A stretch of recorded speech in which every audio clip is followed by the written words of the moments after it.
Sovereign of fractures, awakening. I am the beginning of everything. Chapter 1. The hour before the world ends. The clock read 11:02 a.m. There was nothing special about the number.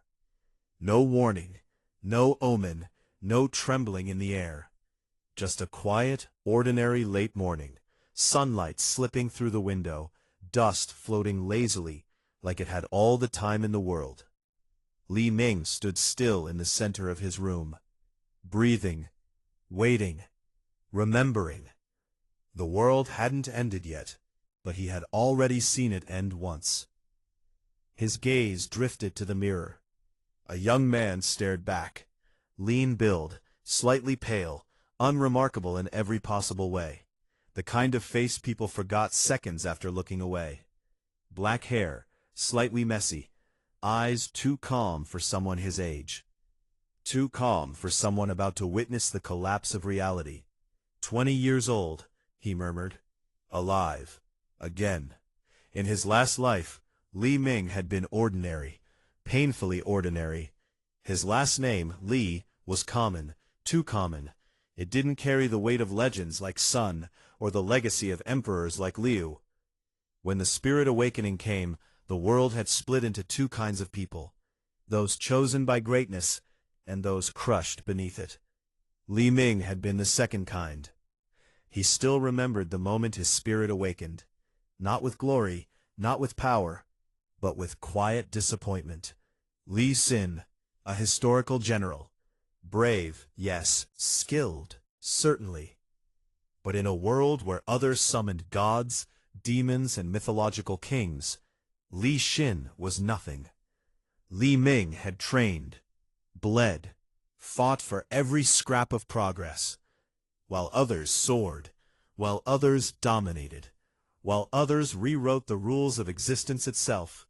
And in the end, he died like he lived, insignificant. His fingers twitched slightly. The memory didn't hurt anymore. It had been burned away long ago. What remained was clarity. This time would be different. Li Ming turned his head slowly. On his desk lay a freshly printed portrait. The paper was still slightly curled at the edges. The ink still smelled faintly sharp.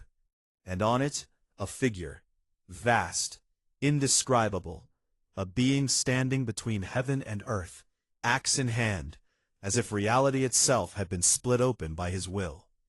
Pangu, the origin of everything. Li Ming walked toward the desk. Each step was measured, controlled, like a man following a script he had already memorized. 1 hour before the shift, he said quietly. 1 hour to rewrite fate. In his previous life, no one had known what to do. The world had changed too suddenly, too violently.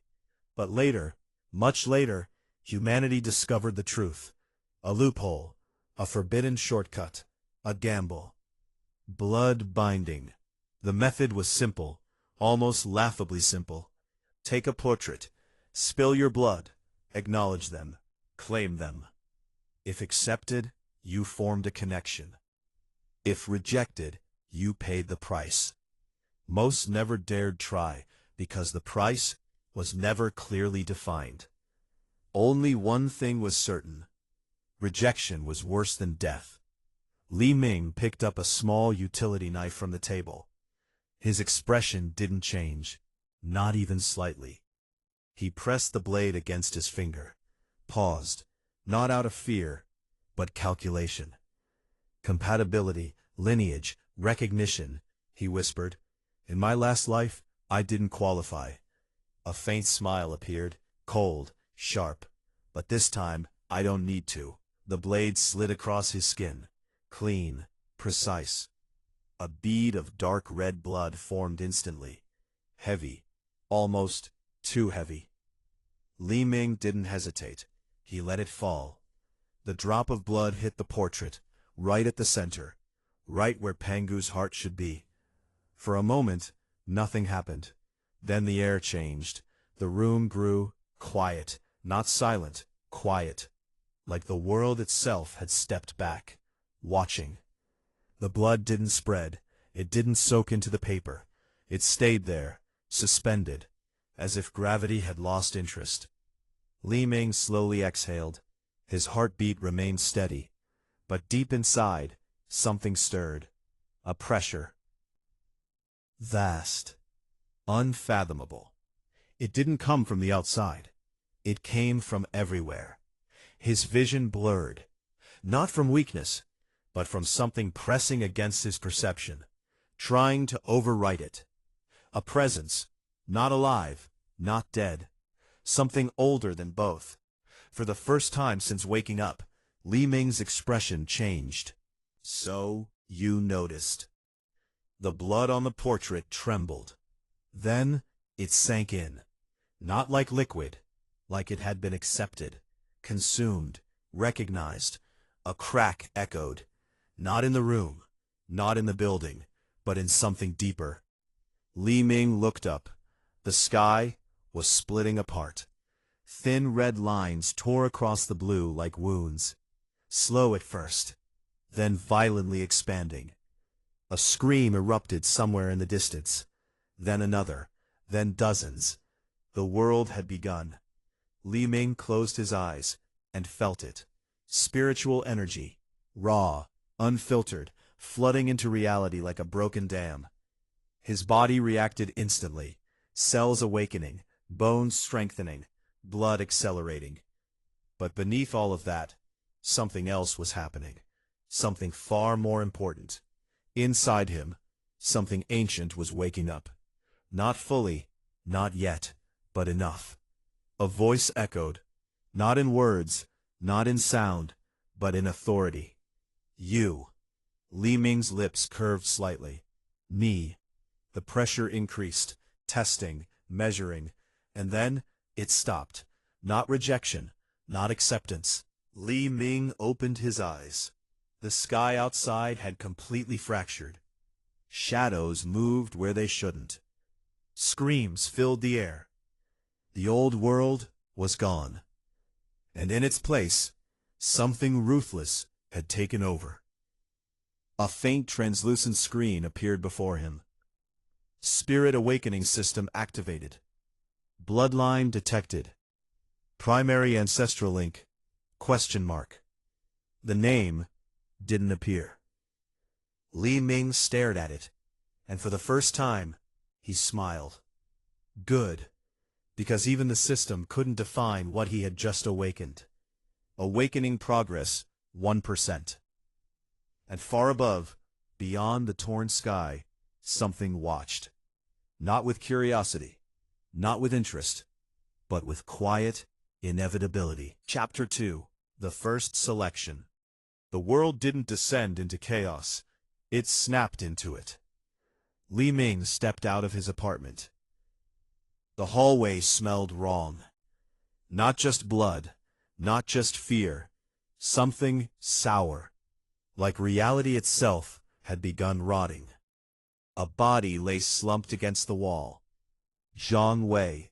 His eyes were still open, frozen in a kind of disbelief that hadn't had time to turn into terror.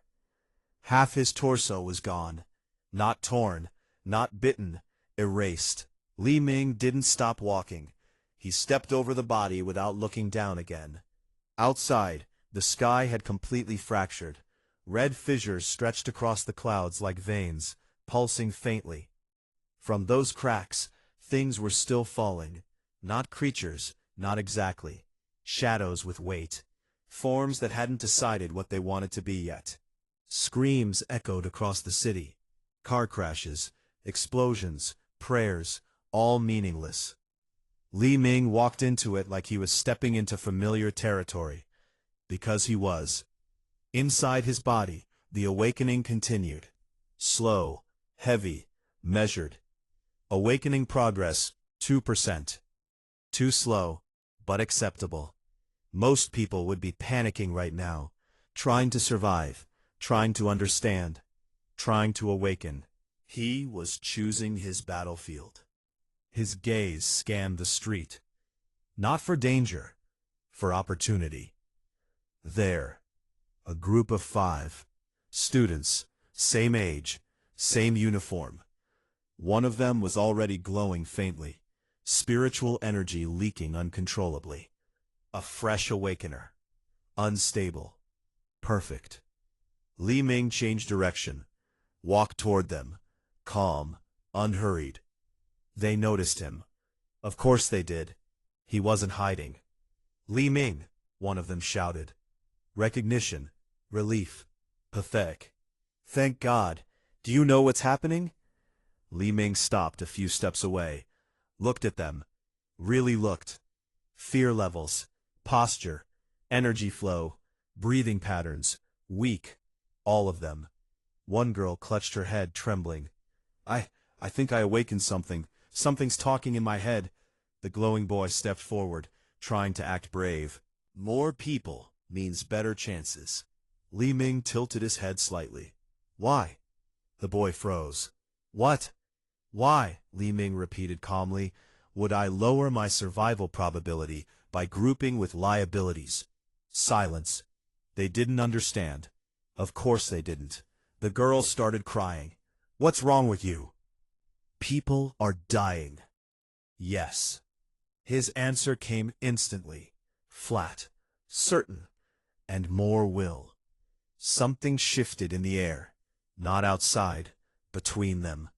The glowing boy's expression hardened. You think you're better than us? Li Ming didn't answer, because the question itself was beneath response. Instead, he looked past them. Something was coming. A shadow peeled itself off the road, not cast, not formed, detached. It moved wrong, too smooth, too deliberate. The group didn't notice. Li Ming did. Good. He stepped back. Run, he said. Confusion, anger, hesitation. Too slow. The shadow struck. It didn't attack like an animal. It collapsed onto them. Screams exploded. The glowing boy reacted first. Spiritual energy flared. A phantom figure appeared behind him. A warrior. Half-formed. Unstable. He punched. The air shattered. The shadow rippled. Then consumed his arm. Bone, flesh, spirit. All gone. The boy screamed. This time, Li Ming watched closely. Not the suffering. Consumption speed. Resistance. Energy reaction. Useful. The others tried to run. Tripped. Fell. Died. Messy. Inefficient. Predictable. Within seconds, silence returned. The shadow pulsed, slightly larger now. Then it turned, toward Li Ming. Finally, their eyes met. If it even had eyes. Li Ming didn't move, didn't flinch, didn't prepare to run. Instead, he stepped forward. Come. The shadow lunged. At the same time, something inside Li Ming responded. Not fully awakened, not controlled, but present. His blood surged. The world slowed. And for a fraction of a second, behind him, something vast opened its eyes. Awakening progress, 3%. The air cracked. The shadow froze mid-motion. Not stopped, not blocked, suppressed. Li Ming raised his hand slowly. Not to strike, to test. The moment his fingers touched the shadow, it collapsed. Not destroyed, returned, like it had never existed. Silence. Li Ming looked at his hand. So that's how it works. Not power. Not yet. Authority. A faint smile appeared. Colder than before. The world wasn't falling apart. It was being rewritten. And this time, he was holding the pen. Awakening progress, 4%. Chapter 2. The First Selection. The world didn't descend into chaos. It snapped into it. Li Ming stepped out of his apartment. The hallway smelled wrong. Not just blood. Not just fear. Something sour. Like reality itself had begun rotting. A body lay slumped against the wall. Zhang Wei. His eyes were still open, frozen in a kind of disbelief that hadn't had time to turn into terror. Half his torso was gone. Not torn, not bitten, erased. Li Ming didn't stop walking. He stepped over the body without looking down again. Outside, the sky had completely fractured. Red fissures stretched across the clouds like veins, pulsing faintly. From those cracks, things were still falling. Not creatures, not exactly. Shadows with weight. Forms that hadn't decided what they wanted to be yet. Screams echoed across the city. Car crashes, explosions, prayers, all meaningless. Li Ming walked into it like he was stepping into familiar territory.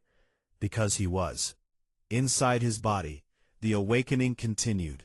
Slow, heavy, measured. Awakening progress 2%. Too slow, but acceptable. Most people would be panicking right now, trying to survive, trying to understand, trying to awaken. He was choosing his battlefield. His gaze scanned the street. Not for danger, for opportunity. There. A group of 5. Students. Same age, same uniform. One of them was already glowing faintly. Spiritual energy leaking uncontrollably. A fresh awakener, unstable. Perfect. Li Ming changed direction, walked toward them, calm, unhurried. They noticed him. Of course they did. He wasn't hiding. Li Ming, one of them shouted. Recognition. Relief. Pathetic. Thank God, do you know what's happening? Li Ming stopped a few steps away. Looked at them. Really looked. Fear levels.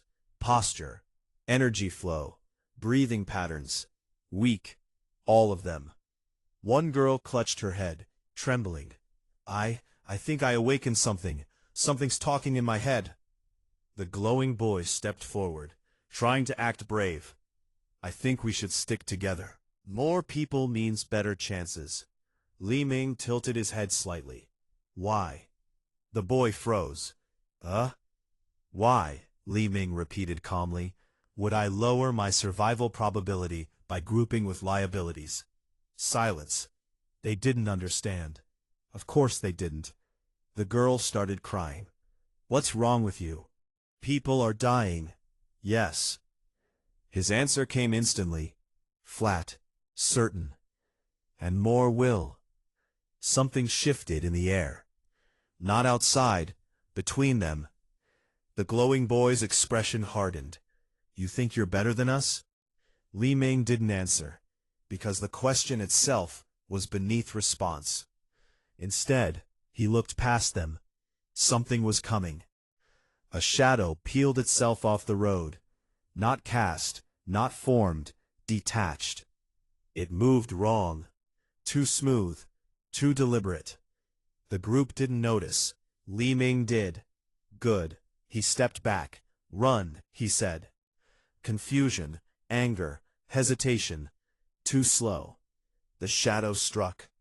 It didn't attack like an animal. It collapsed onto them. Screams exploded. The glowing boy reacted first. Spiritual energy flared.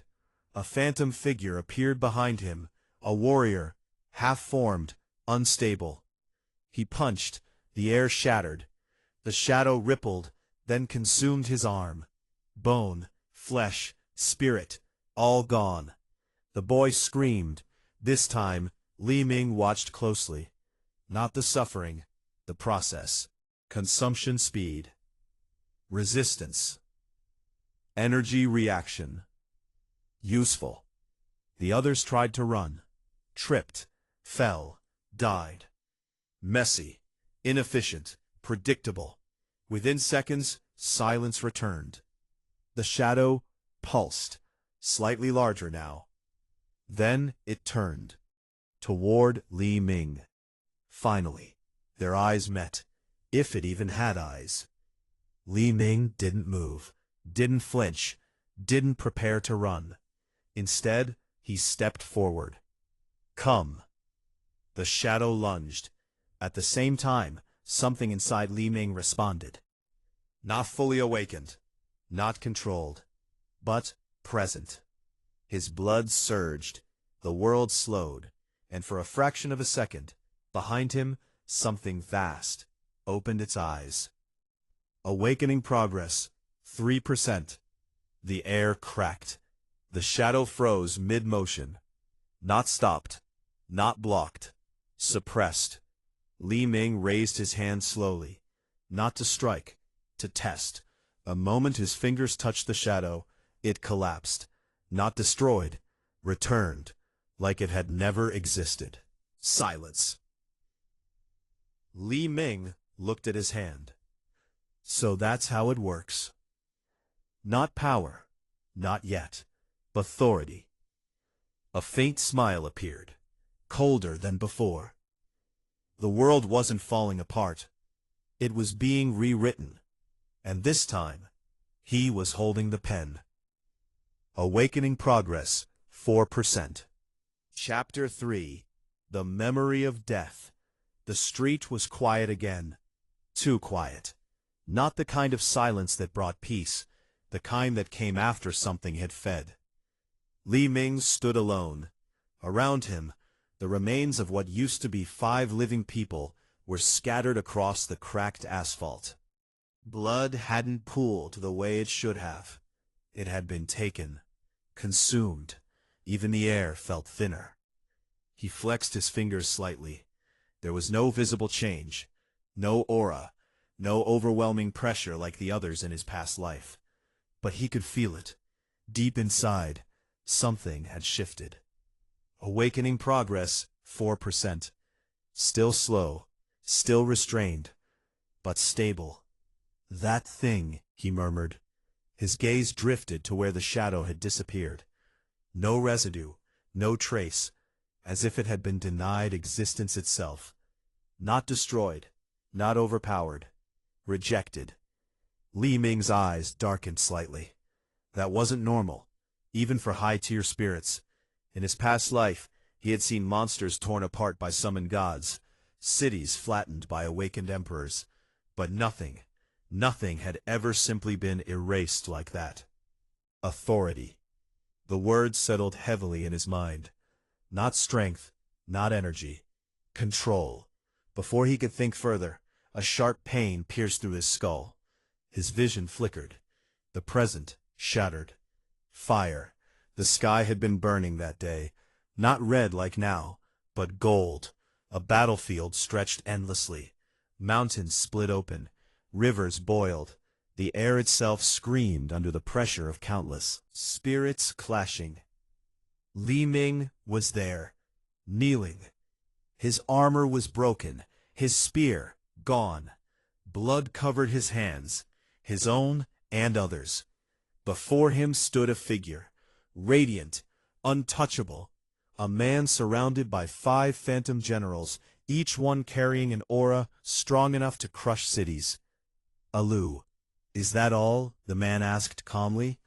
Disappointment filled his voice. Not anger, not hatred, just dismissal. Li Ming tried to stand. His legs didn't respond. Behind him, the faint image of Li Xin flickered. Weak, fading. I trained, Li Ming rasped. His voice barely existed. I fought. The Lu didn't listen. One of the phantom generals stepped forward, raised his weapon. No technique, no dramatic clash, just a downward strike.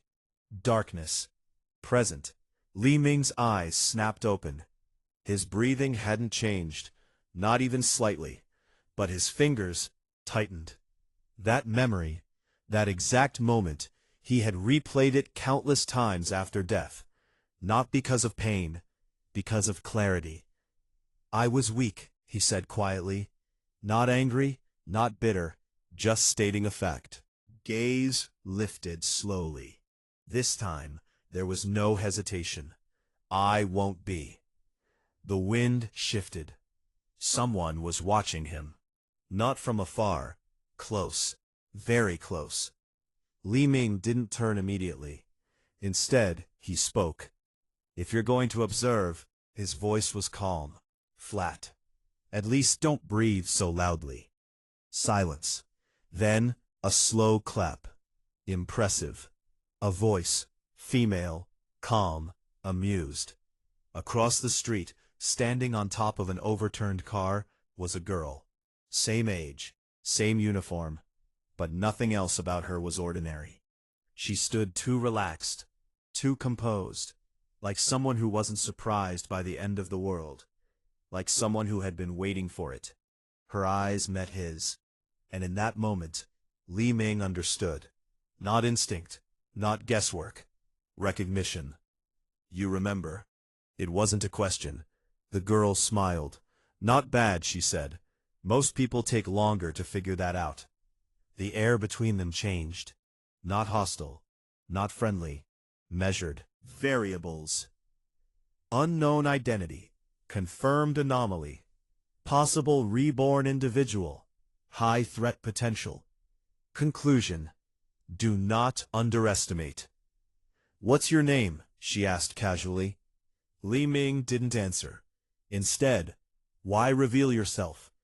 A pause. Then she laughed softly. I like that. She jumped down from the car. Landed lightly. No panic, no confusion. You analyzed the situation, tested your ability, and even used those people as bait. Her eyes sharpened slightly. You're dangerous. Li Ming didn't deny it. And you approached me anyway. Of course, she said. Then, she took a step forward. The air around her distorted slightly. Not violently, subtly, controlled. I wanted to confirm something. Another step. In my last life, her voice lowered. There was no one like you. Silence. Li Ming's eyes narrowed slightly. Interesting. Very interesting. So either, she continued, you were insignificant. Her lips curved slightly. Or you weren't supposed to exist. The wind stopped. For a moment, the entire world felt like it was holding its breath. Then, Li Ming smiled. For the first time, not cold, not faint, but sharp. Good. He stepped forward. Then this time, his gaze locked onto hers. Pay attention. Awakening progress, 5%. Somewhere above, beyond the broken sky, something shifted. Two anomalies had just met. Had already begun to change. Chapter 4. A game without rules. The distance between them was less than 10 steps. Neither moved. Neither attacked. The city around them continued collapsing. Distant screams, shattering glass, something massive dragging itself across concrete. But in this small space, there was only calculation. Li Ming observed her the same way he would observe a battlefield. Not her face, not her posture. Her timing, her breathing, the subtle rhythm of spiritual energy flowing through her body. Stable. Too stable. That alone confirmed it. You awakened before the system prompt, he said. It wasn't a guess. The girl's smile didn't change, but her eyes sharpened. Good, she replied. You're not just pretending. Li Ming tilted his head slightly. So you did. Silence stretched. Two people, both holding knowledge that shouldn't exist, both aware the other was the same. No trust, no alliance, only evaluation. Let me guess, she said, circling slightly, not to flank, but to observe from another angle. You died early. Li Ming didn't respond. Brutally, she continued, without impact. A pause. Forgotten. The word lingered. And for a fraction of a second, something in Li Ming's mind stirred. Flashback. Cold rain. Not a battlefield this time. A city. Ruined. Collapsed buildings leaning against each other like corpses that refused to fall. Li Ming ran. Not toward something. Away. His breathing was uneven. His body already at its limit. Behind him, footsteps. Slow. Unhurried. Running won't change the outcome. That voice, calm, almost bored. Li Ming turned sharply. A man stood there, tall, dressed in black. No visible weapon, but behind him a shadow stretched unnaturally long. Not like the creatures from earlier. This one was controlled, refined, a spirit, high tier. Li Ming tightened his grip on his broken spear. I don't need to win, he said hoarsely. I just need to survive. The man shook his head slightly. That's why you'll die. The shadow moved, not fast, inevitable. Li Ming attacked first, a desperate strike. Everything he had left. The shadow didn't block, didn't dodge. It simply ignored him. Then it touched him. Darkness spread instantly from the point of contact. Not pain, not injury, erasure. Li Ming's arm vanished. No blood, no wound, just gone. His eyes widened. Ah, the man said softly. Now you understand. Li Ming tried to step back. Failed. His legs followed, then his torso. Piece by piece, he disappeared. And in his final moment, he realized something. Not about the enemy, about himself. I was never a player. Just a piece. Darkness. Present. Li Ming's gaze returned to the girl. Unchanged, calm. That expression, she said softly, you just remembered something unpleasant. He didn't deny it. Instead, you talk too much. She laughed. And you don't talk enough. Another step closer. This time, Li Ming didn't stay still. He stepped sideways, maintaining distance, not fear, positioning. Once, she said, if I wanted to kill you, I wouldn't be talking. Incorrect. Her eyebrow lifted slightly. If you were capable of killing me, Li Ming continued calmly, you wouldn't need to test me first. Silence. Then, a wider smile. Now that's interesting. The air around her shifted again, slightly heavier. So what's your conclusion? She asked. Ally? Enemy? Li Ming didn't answer immediately. Instead, he asked, why are you here? Same as you, she replied. To change the outcome. Too vague. A pause. Then, her smile faded slightly. For survival. Honest. Or close enough. Li Ming nodded once. Temporary cooperation, he said. She blinked. That fast? You approached me, he replied. You revealed information. You didn't attack. His eyes locked onto hers. That means you've already made your decision. Silence. Then, she exhaled softly. You're annoying. Efficient. A beat. Then she extended her hand. Su-wan. Li Ming looked at it.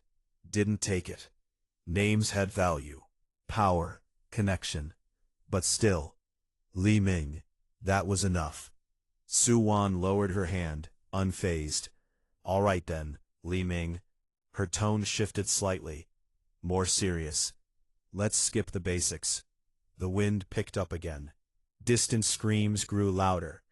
The first hour decides everything, she said. Awakening quality, resource access, positioning. Li Ming nodded slightly. I know. She studied him for a moment. Then you also know, her voice dropped. This city won't survive the day. Silence. Li Ming looked toward the horizon. The red cracks in the sky were spreading faster now. Something massive moved behind them. Yes, he said. Not a guess. A memory. Flashback fragment. A city. This city. Collapsed. Covered in shadows. No survivors. Present. Li Ming turned back. So we leave? Su-wan shook her head. No. A pause. Everyone will try to leave. Her eyes sharpened. That's why we stay. Li Ming's gaze deepened slightly. Explain. A slow smile returned. Because, she said, where people run, They abandon everything. Silence. Understanding settled instantly. Resources, artifacts, spirit fragments, opportunities, all left behind, all unclaimed, all waiting for someone ruthless enough to take them. Li Ming smiled faintly. Su Wan's expression mirrored his. Two predators, same conclusion, different reasons, same direction. Above them, the sky lay widened. Something enormous began to descend, and neither of them moved to run. Awakening progress, 6%. The game had begun, and for the first time, Li Ming wasn't a piece on the board. He was learning how to play. Chapter 6. The One Who Stayed Behind. The hospital didn't return to normal. It pretended to. The lights still worked. The corridors were still intact. The silence, too perfect. But now, it was aware of them. Li Ming felt it the moment he absorbed the fragment.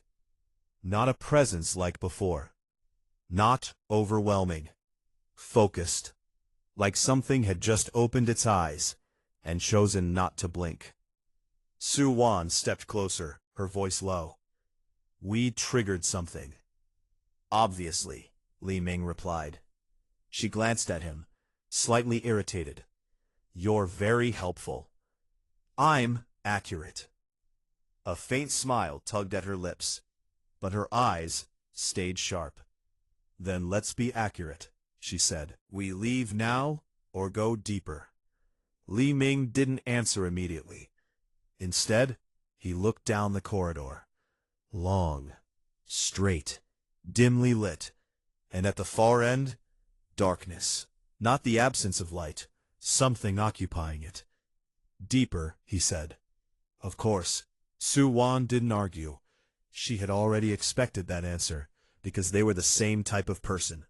Running meant survival, but staying meant power.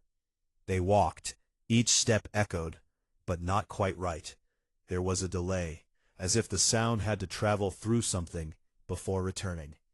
Li Ming noticed, didn't comment. Su Wan noticed too. Her fingers twitched slightly, ready to form illusions at any moment. They passed a ward. Inside, beds, machines, curtains, and bodies. Still, unmoving, but not dead. Li Ming paused. Su Wan followed his gaze. They're breathing. Yes. Then why aren't they moving? Li Ming didn't respond. He stepped inside, slowly. The air inside the ward was colder. He walked to the nearest patient. A man, middle-aged, eyes open, wide, too wide, staring at the ceiling, unblinking. Li Ming leaned slightly closer. The man's lips trembled, barely, trying to speak. No sound came out. Then, a whisper, not from his mouth, from everywhere. Don't. Su Wan froze. Did you hear that? Yes. Another whisper. Look. Li Ming's gaze shifted, not to the man. Above him, the ceiling. Something moved. Not physically, conceptually. Like a shape that only existed if you tried to understand it. Li Ming stepped back, immediately. Don't look directly, he said. Su Wan didn't ask why. She turned her gaze away instantly. A beat of silence.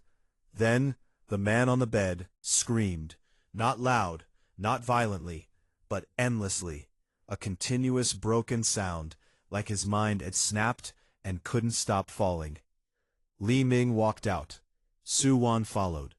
Neither looked back. Once outside, silence returned. What was that? She asked quietly. Li Ming's expression didn't change. A filter failure. Explain. He walked forward again. Humans aren't meant to perceive certain things, he said. Spirits, higher entities, they exist on different levels. A pause. That thing in the ceiling, he glanced back once, isn't fully here. Su Wan's eyes darkened. But it can still affect us. Yes. They continued deeper. This time, faster. No more unnecessary stops.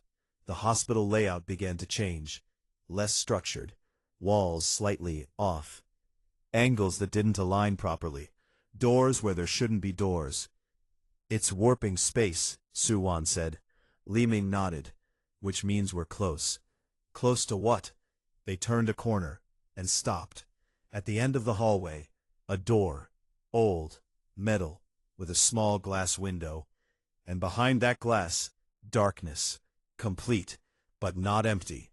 Li Ming felt it instantly. The same presence. Silence. Then, Li Ming spoke. "And you don't?" The boy laughed.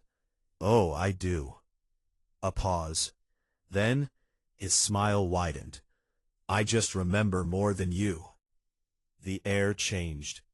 Su Wan's expression hardened. "That's new." Li Ming's eyes narrowed slightly. "Interesting. Very interesting." Behind them, the door trembled. Whatever was inside was getting closer. And now, there were 3 players, in a place that shouldn't exist. Awakening progress, 10%. For the first time, the game started to feel crowded. H2. Strong, Chapter 7. 3 players, 1 truth. A P. The corridor narrowed. Not physically, but in feeling. HR. 3 people stood in a straight line. No one moved, no one attacked. But the balance had already shifted. HR. Li Ming observed the boy without turning his head fully. Peripheral vision. Controlled breathing. The boy's stance was relaxed. Too relaxed. Not confidence, not arrogance. Familiarity. Strong. "You said you remember more," Su Wan spoke first. Her tone calm, but layered. "Sorry." The boy nodded slightly. "Enough to know this place isn't worth fighting over." A lie. Li Ming identified it instantly, but not a complete one. "Yet you're here," Li Ming said. The boy's smile didn't change. "Of course." A pause. "Because you are." Silence. Su Wan's gaze flickered between them. "You know him?" "No," Li Ming answered. "At least," a slight pause. "At least, not directly." The boy chuckled softly. "That's one way to put it." Behind them, the metal door trembled again. A low sound leaked through. Not a growl, not a voice. Something. Trying to become one. None of them turned. Not yet, because right now, the greater threat was standing in front of them. "So," the boy continued, tilting his head slightly, "should we introduce ourselves properly?" No response. He didn't seem to mind. Chen Yu. The name settled in the air. Li Ming searched his memory. Nothing immediate, but that didn't mean anything. There had been too many players, too many deaths, too many forgotten names. Li Ming. Su Wan. Names exchanged. Not trust, just acknowledgement. Chen Yu took a step forward. Su Wan's fingers twitched. Ready. Li Ming didn't move. Not yet. "You two are thinking the same thing," Chen Yu said lightly. "That I'm a threat." Silence. Then, Li Ming answered, "You are." Chen Yu smiled wider. "Good. Another step, but not the biggest one here." The door behind them shook violently. This time, all 3 turned.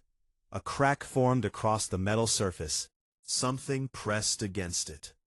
Not physically. Reality bent outward. Su Wan stepped back slightly. "That thing is waking up faster." Li Ming's gaze hardened. "Because of us." Chen Yu nodded. "Correct." He walked past them, toward the door. Neither Li Ming nor Su Wan stopped him, but both prepared. "Let me guess," Chen Yu said casually, stopping just a few steps away from the door. "You're thinking of fighting it." "No," Li Ming replied. A pause. "Not yet." Chen Yu glanced back, approval in his eyes. Good. The door cracked further. A thin line of darkness seeped through. The air dropped several degrees. Then, a sound. Not from the door, from inside their heads. Look. Suwon flinched, just slightly. Li Ming didn't, but, for a fraction of a second, his vision shifted.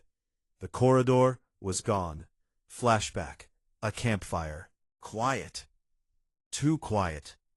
Li Ming sat with 3 others. All exhausted. All injured. But alive. His first team. His first alliance. "We made it," one of them said, laughing weakly. "We actually made it." Li Ming didn't laugh.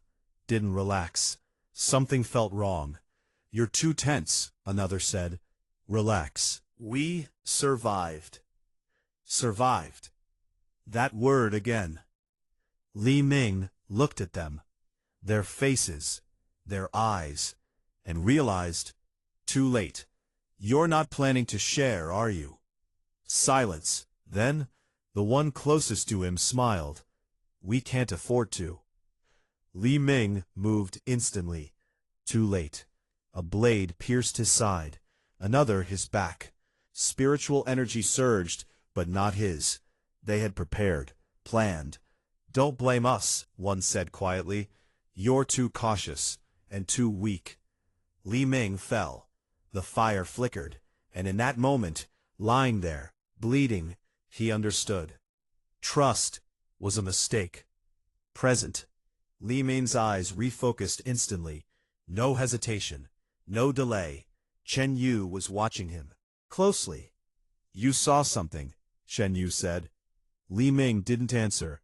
He didn't need to. Everything was clear. "Step away from the door," Li Ming said calmly. Suwon looked at him. "Why?" "Because," he replied, "it's not trying to come out." A pause. "It's trying to pull us in." Silence. Chen Yu's smile froze. For the first time, a crack appeared. "So you figured it out," he said quietly. Too late. The darkness exploded. Not outward, inward. The corridor collapsed, reality folded, and in an instant, all 3 of them disappeared. Awakening progress, 11%. They hadn't entered a battlefield, they had entered something's domain. Chapter 8. The Domain That Watches. There was no transition, no sense of movement. One moment, they stood in the hospital corridor. The next, they were somewhere else. The floor beneath Li Ming's feet was no longer tile. It was soft. Not like flesh, not like earth. Something in between. Alive, but pretending not to be. The air felt thick. Each breath carried weight. Not suffocating, but intrusive. Li Ming didn't move, didn't speak. He simply observed. The space around them stretched infinitely. No walls, no ceiling, just a dim gray expanse, fading into nothing. And in that nothing, something watched. "Domain," Suwon said quietly. Her voice didn't echo. It was absorbed. Chen Yu turned slowly, scanning the space. "Incomplete," he added. Li Ming nodded once. Yes. Not fully formed. Which meant it was still unstable, still growing, and that was their only advantage. A low sound rippled through the space, not from a direction. Then the ground shifted. A ripple spread outward beneath their feet, like something massive had just moved beneath the surface. Suwon stepped back slightly. "It's testing us," she said. "No," Li Ming said. A pause. "It's learning." Silence. Then the first shape appeared. Not suddenly, not violently. It formed. A silhouette rising slowly from the ground. Humanoid. Familiar. Too familiar. Suwon's eyes narrowed. "That's—" Her voice stopped, because the thing standing in front of her looked exactly like her. Same face, same body, same expression. But its eyes, empty. Chen Yu laughed softly. Psychological projection. Another ripple. A second figure rose. This time, in front of him. Identical. Chen Yu's smile widened slightly. Interesting. Then a third ripple. Li Ming didn't need to turn, because he had felt it the moment it began forming. Behind him, another Li Ming stood. Perfect. Down to the smallest detail. Except for one thing. Its eyes were filled with something he hadn't seen in a long time. Fear. Flashback. A dark alley. Rain pouring down. Li Ming stood over a man. Alive. Barely. The man crawled backward, eyes wide with terror. Please. His voice broke. I'll give you everything. Just don't. Li Ming stepped forward. Calm. Silent. This wasn't survival. This was a choice. The man had betrayed him. Given away their position. Cost lives. But still, he begged. For a moment, Li Ming hesitated. Not out of mercy. Out of habit. The old world.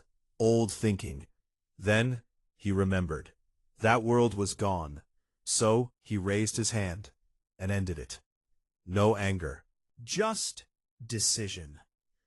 Present. Li Ming turned. Slowly.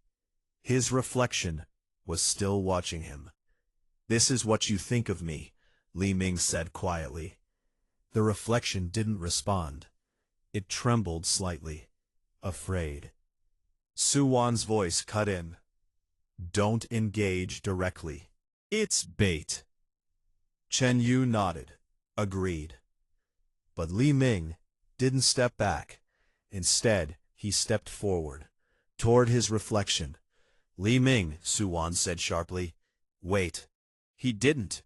Because he understood something they didn't. This domain wasn't just testing strength. It was testing perception. And fear was the entry point. His reflection raised its hand. Shaking. Don't, it whispered. Li Ming stopped in front of it, looked directly into its eyes. Wrong. The reflection froze. For a split second, something broke inside it. Because that fear wasn't his anymore. Li Ming raised his hand, and this time, he didn't just touch it. He willed it. Something deep within him responded.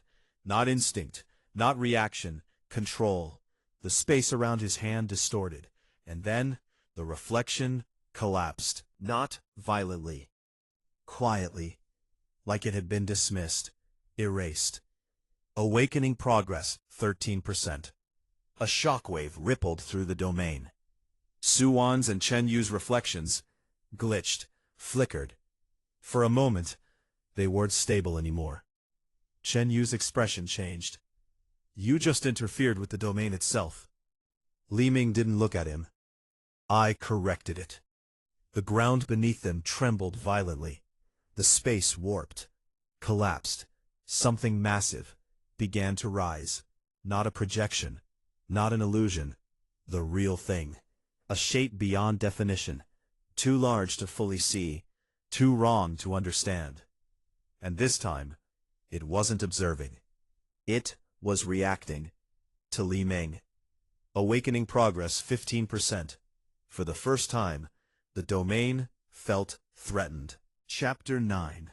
When the world was told no. The domain cracked.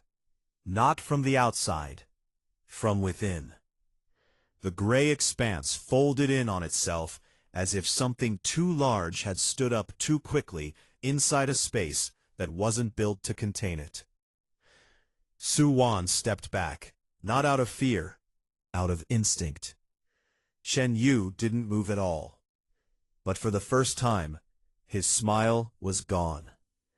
So, it's this type, he murmured. Li Ming didn't respond, because now he could see it. Not clearly, not completely, but enough. The thing rising before them didn't have a fixed form. It was a convergence of shadows, of whispers, of half-finished thoughts and broken perceptions. A head that wasn't a head, limbs that appeared only when you tried to count them, a body that existed differently depending on where you stood. Looking at it directly hurt. Looking away didn't help. It was everywhere. And now it was focused on him. A pressure descended, not crushing, not overwhelming, judging. Suwan's voice came low, controlled. "We can't fight that head-on." Chen Yu nodded slightly. "Correct." A pause. "Which is why we won't." Li Ming's gaze didn't leave the entity. "Explain." Chen Yu stepped forward. Not toward the entity, slightly to the side. Positioning. "Domains like this," he said calmly, "aren't stable structures. They're thought forms." The entity twitched, as if it understood. "They rely on perception, fear, recognition. The more you accept them," a faint smile returned, "the more real they become." Suwan's eyes sharpened. "So we deny it?" Chen Yu glanced at her. "Not exactly." Then he looked at Li Ming. "We replace it." Silence. The idea settled instantly. Dangerous, but correct. The entity moved. Not forward, closer, without crossing space. The pressure increased. Suwan's breath hitched slightly.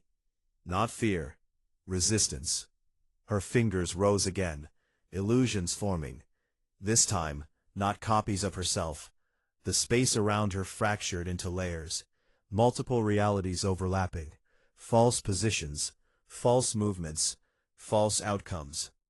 Advanced, very advanced. Chen Yu watched her with interest. "You improved." She didn't respond, because at the same time, Chen Yu moved. He stepped forward, and the shadows beneath his feet changed, not like the domain, controlled. They gathered, condensed, forming something behind him, a silhouette, tall, elegant, and wrong. Its shape resembled a human, but its outline flickered, like it didn't fully belong in this reality. Li Ming's eyes narrowed slightly. That power. Chen Yu smiled faintly. Familiar? Flashback. The rain, the alley, the man in black, the shadow that didn't obey light. That same presence. Present. Recognition clicked instantly. "You." Chen Yu tilted his head slightly. "Not exactly." A pause. "But close enough." The entity reacted. Violently. The moment Chen Yu's shadow manifested, the domain destabilized further, as if two incompatible rules had been forced into the same space. Suwan's voice cut in sharply. "Now." She moved first. Her illusions expanded, not to confuse the entity, but to fracture the space around it. Multiple versions of reality overlapped. Conflicting inputs, contradictions. The entity flickered, unstable. Chen Yu followed. His shadow extended, not attacking, but anchoring. The space stilled. The space began to realign. But anchoring, pinning the entity's presence in place. Not physically, conceptually. And then, everything paused, because Li Ming stepped forward. No hesitation, no build-up, just decision. Flashback. A battlefield, different from before. Quieter. Bodies everywhere. Enemies, allies. Li Ming stood in the center, alive. One survivor crawled toward him. Not an enemy, a teammate, bleeding out. "Help me." Li Ming looked at him. Calculated. Distance to safety. Time required. Probability of survival. Low. Cost of carrying him? High. Risk? Unacceptable. The man reached for him. Please. Li Ming stepped back. No. He turned, walked away. Behind him, the voice stopped. That was the moment. Not when he killed, not when he fought, but when he chose, in the present tense, efficiency over humanity. Prostrate paths. Present. Li Ming raised his hand. This time, there was no hesitation, no testing, no uncertainty. Inside him, something answered. Not fully awake, but listening. For the first time, he didn't just react to it. He used it. The space around his hand collapsed. Not violently, but absolutely. The entity paused. No humanity. For the first time, it didn't move, didn't shift, didn't adapt. Because something had just entered its domain that didn't follow its rules. Li Ming spoke. One word. Stop. Silence. The domain trembled. The entity froze. Not suppressed, not overpowered, denied. Reality chose his version. For a moment, everything stood still. Then, the entity began to collapse. Not resisting, not fighting, just ceasing. The domain cracked, shattered, and the world returned. The hospital corridor snapped back into place. The door, gone. Only a dark fragment remained, floating in the air, larger than before, denser, alive. Awakening progress, 18%. Suwan stared at Li Ming. That wasn't control. Chen Yu finished quietly. That was authority. Li Ming looked at the fragment, then reached out and took it. The moment his fingers closed, a surge exploded through his body. Not painful, transformative. Something deeper began to awaken, and far above, beyond the broken sky, something ancient opened its eyes. For the second time. Chapter 10. The Price of Becoming Absolute. The fragment pulsed in Li Ming's hand. Once, twice, then it dissolved. Not into light, not into energy, into him. There was no explosion, no dramatic surge, just a quiet, irreversible change. Li Ming didn't move, didn't react, but inside, something shifted. His senses stretched, expanded. The hospital corridor around him became thinner. Not physically, conceptually. Walls were no longer obstacles. Space was no longer fixed. Everything felt like it could be adjusted. Suwan took a step back.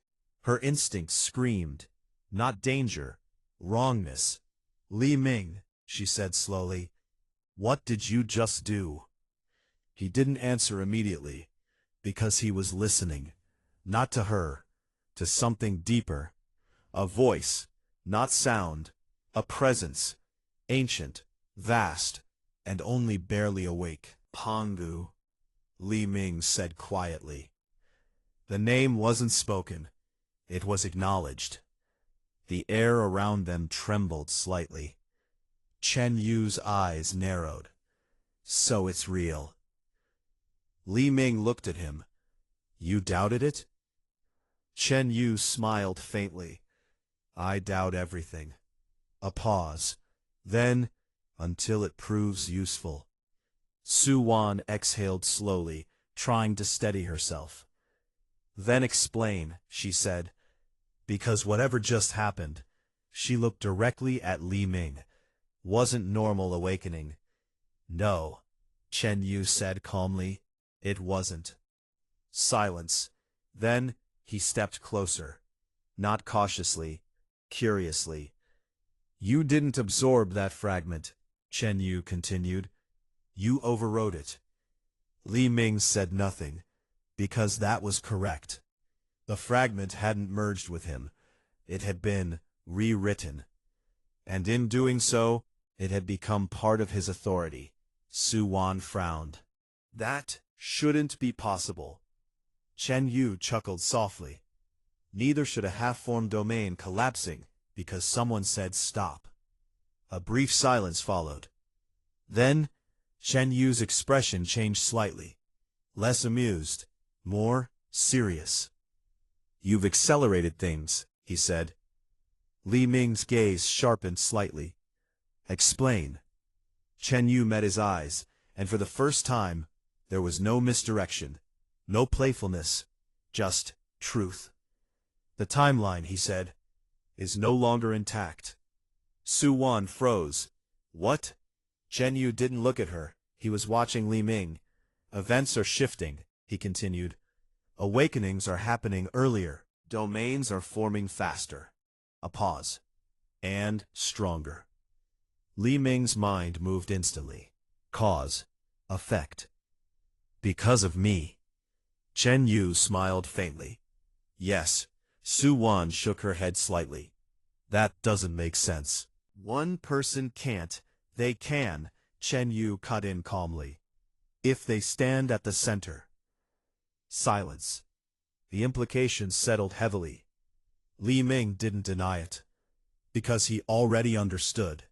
This world was not stable. It reacted to power, to authority, and now he had both. So what changes? Li Ming asked. Chen Yu's gaze shifted slightly, toward the window, toward the sky.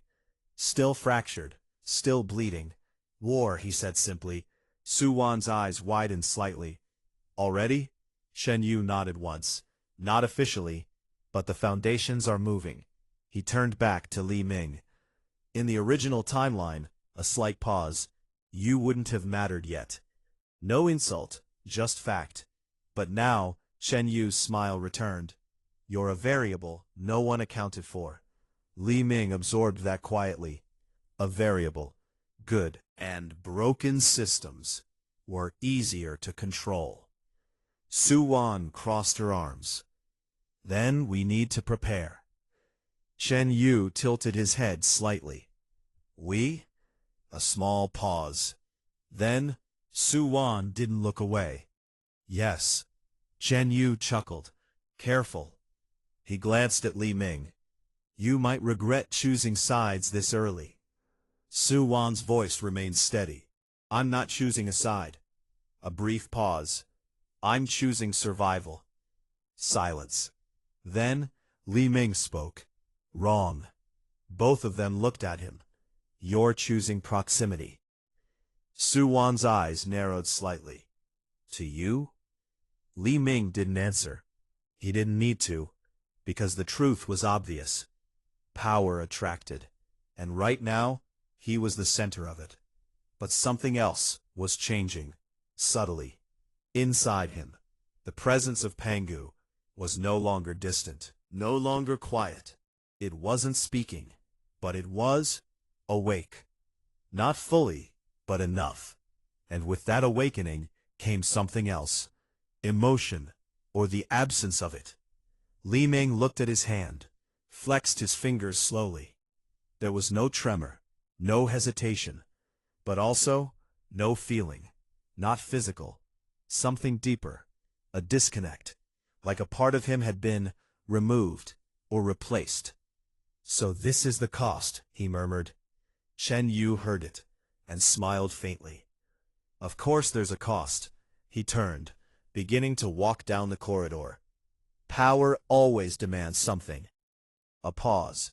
But the real question is, he glanced back slightly. Will you notice when you've already paid too much? Silence. Li Ming didn't answer, because he already knew. By the time that question mattered, it would be too late. Was fine with that. Far above, beyond the torn sky, the ancient presence shifted again. Watching, waiting, and elsewhere, across the world, other powers began to stir.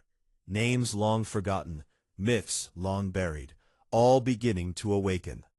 Not because it was time, but because something had forced the world forward. Chapter 11. the world responds. The world did not stay quiet. It never does, not when something unnatural appears at its center. By the time Li Ming stepped out of the hospital, everything had already begun to change. Sirens echoed across the city. Not chaotic, organized.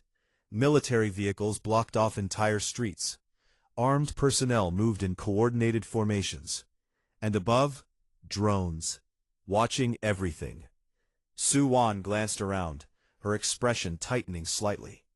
That was fast. Chen Yu gave a small shrug. They've been preparing for this for years. Li Ming said nothing, because this matched his memory.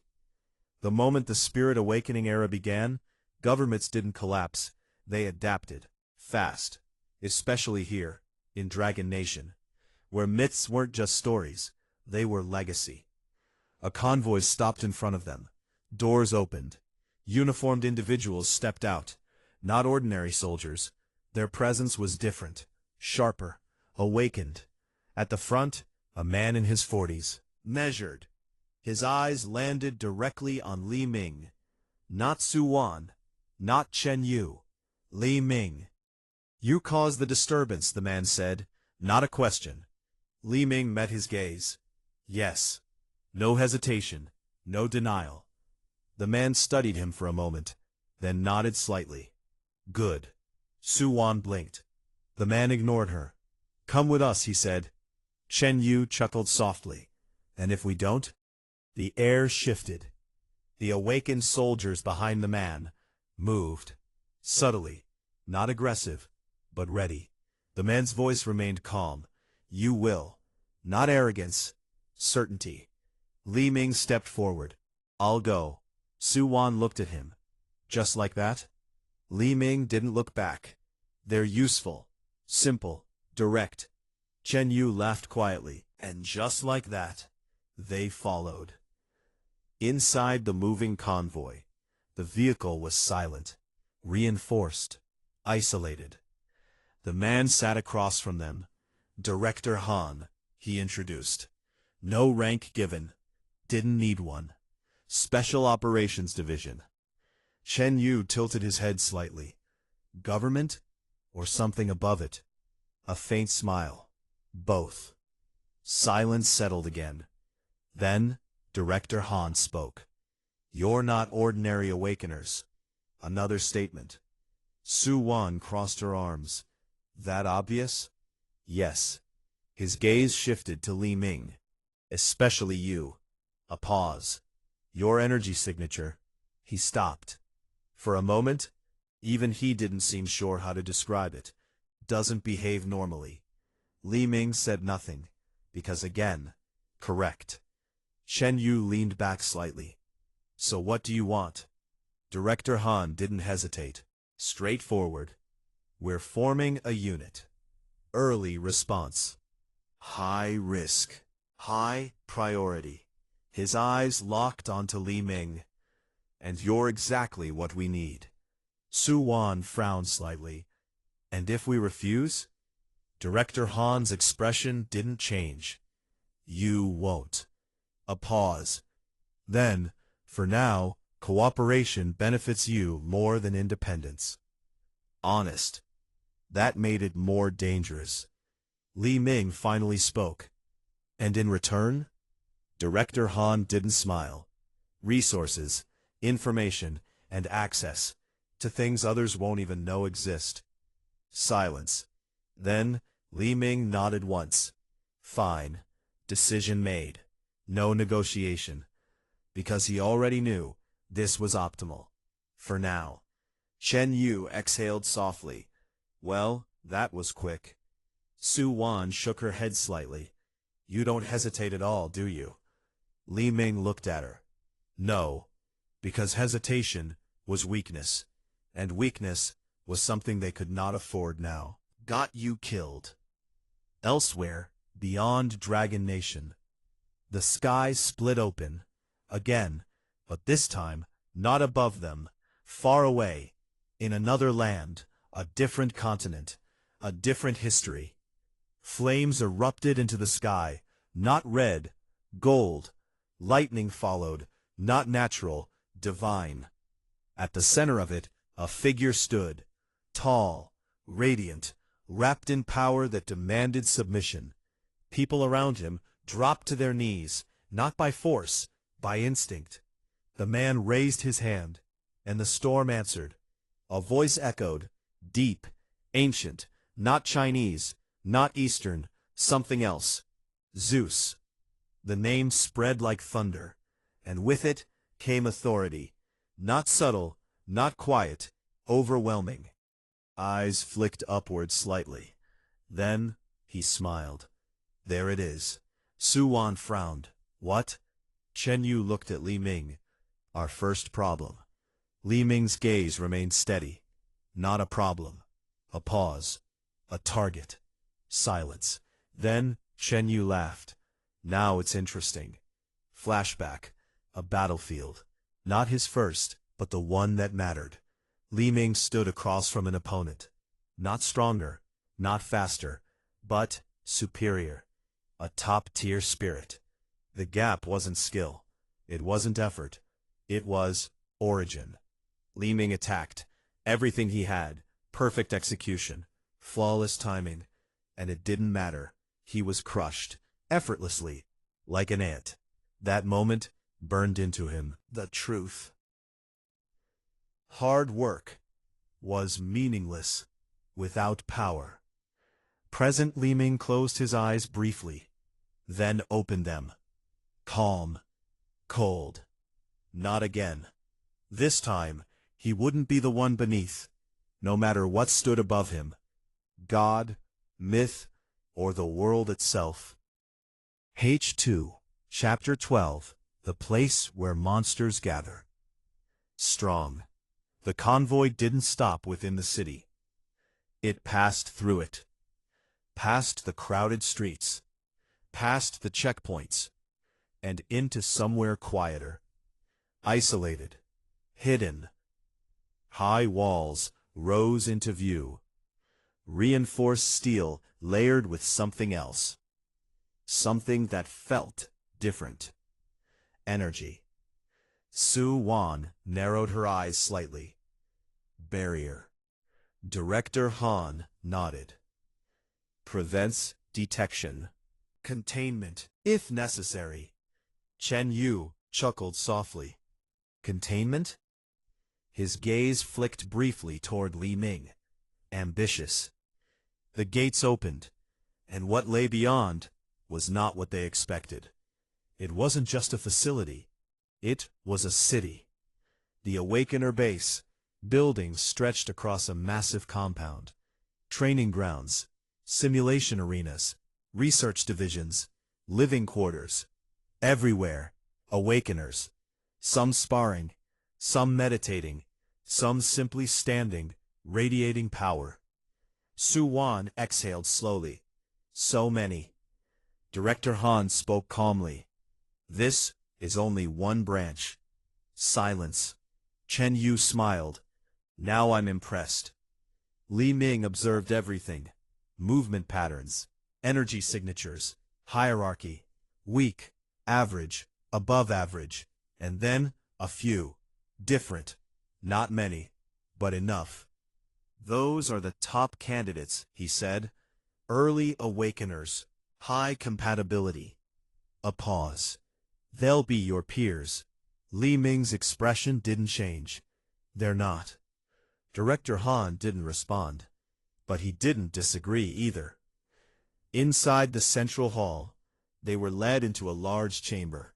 Circular. Minimal. At the center, a projection. A map. Not political. Energetic. Points of light scattered across the world. Some dim, some bright, and a few blinding. Director Han gestured toward it. Awakening hotspots. Su Wan stepped closer. They're increasing. Yes. Director Han's tone remained steady. Faster than predicted. Chen Yu glanced at Li Ming. Of course they are. No one commented, because they all understood why. Director Han continued. We've established a ranking system. Not official yet. Still evolving. But for now, the projection shifted. Text appeared. Awakener classification. Spirit initiate, spirit disciple, spirit master, grand spirit master, spirit lord, spirit king, spirit emperor, question marks. Su Wan read it quietly. We're not even at the bottom yet. Director Han nodded. Most people aren't. Chen Yu smiled faintly. But some are ahead. His gaze shifted slightly, toward Li Ming. Director Han didn't deny it.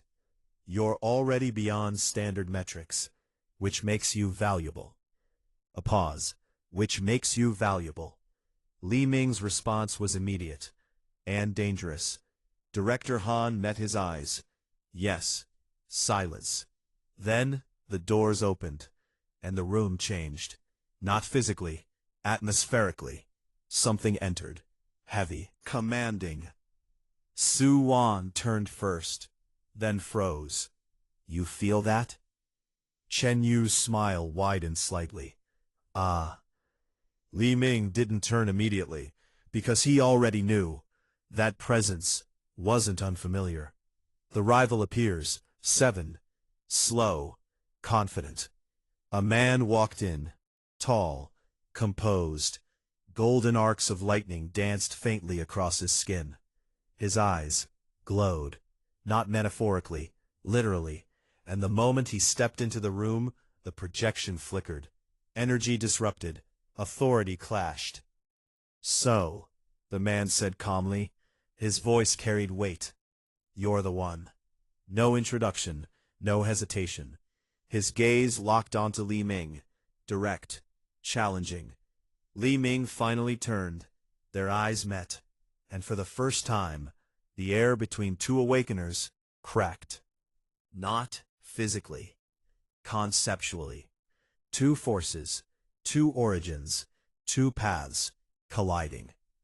Li Ming, Director Han said, then gestured to the newcomer, Arjun Rao. A pause. Primary candidate. Silence. The name settled. Not Chinese, not local, but here. Chosen. Arjun smiled slightly. Not friendly, not hostile, certain. I was wondering, he said, what kind of person could distort the awakening timeline. Chen Yu leaned against the wall, watching, enjoying. Su Wan stayed still, alert, and Li Ming stepped forward. No aggression, no hesitation, just presence. And I was wondering, Li Ming replied calmly, who thought they could stand at the same level? Silence. Then, lightning flared. Not an attack, a reaction. Arjun's smile widened. Good. Because for the first time, he felt it too. Not fear, not superiority, but a threat. Chapter 13, Controlled Collision. Silence held for exactly 3 seconds. Then, the air split. Not from an attack, from pressure. Arjun moved first. Not forward, not backward, up. Lightning erupted beneath his feet, golden, violent. In a blink, he stood above the ground, suspended, not flying, commanding the space beneath him. Su Wan's voice came low. He's already manipulating external energy. Chen Yu nodded slightly. High compatibility. But Li Ming didn't look impressed, because the moment Arjun moved, he understood. Powerful, yes, but still bound to rules. Arjun raised his hand. Lightning gathered instantly. Not wild, not chaotic, controlled. Compressed into a single point. Then, released. A bolt tore through the air, not toward Li Ming, but beside him. Stone shattered. Energy dispersed. A warning. Not an attack. Arjun's voice followed. Let's see if you're real. Li Ming glanced at the impact point, then back at him. You're wasting time. And stepped forward. No aura. No visible power. Just movement. Arjun's eyes narrowed slightly. Then, He moved again, this time directly. Lightning surged around him, enhancing speed, amplifying force. In an instant, he was in front of Li Ming. A punch, clean, precise, enough to shatter bone, enough to kill, if it landed. Li Ming didn't dodge, didn't block, didn't react until the last moment. His hand rose, and the world paused. Not physically, but functionally. Arjun's strike stopped, a centimeter from Li Ming's face. Denied. For a fraction of a second, nothing moved. Then, reality resumed. Arjun's fist missed. Not because Li Ming moved, because the attack had been rewritten. Arjun landed lightly. His expression changed. Not anger. Focus. So that's it. Li Ming lowered his hand. A fragment. Not fully controlled. Not fully understood. But enough. Arjun exhaled slowly, then smiled. Good. This time, he didn't hold back. Lightning exploded outward. Not contained. Dominating. The entire hall trembled. Energy surged wildly, breaking stability, forcing reactions. Su Wan stepped back instantly. Her illusions formed, defensive layers, multiple realities overlapping, shielding. Chen Yu didn't move, but his shadow expanded, waiting. At the center, Arjun stood, now completely different. His presence had changed. No longer testing, now asserting. Above him, a faint image appeared. Not clear, but unmistakable. A throne. Lightning. A figure holding the sky. Zeus, Su Wan whispered. The pressure increased. Even breathing felt heavier. Arjun raised his hand again. But this time, the lightning didn't strike outward. It gathered inward, into him. Enhancement, amplification. Then he disappeared. Speed beyond normal perception. Reappearing behind Li Ming. Strike. Faster. Stronger. Real.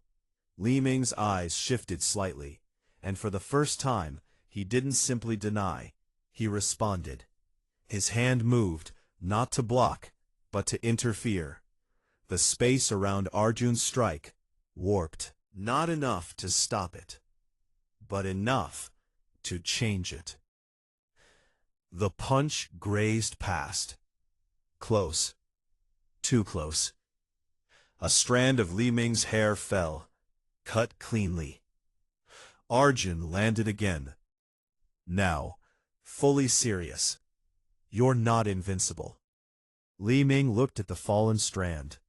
Then, back at him. Neither are you. Silence. Then they both moved, at the same time.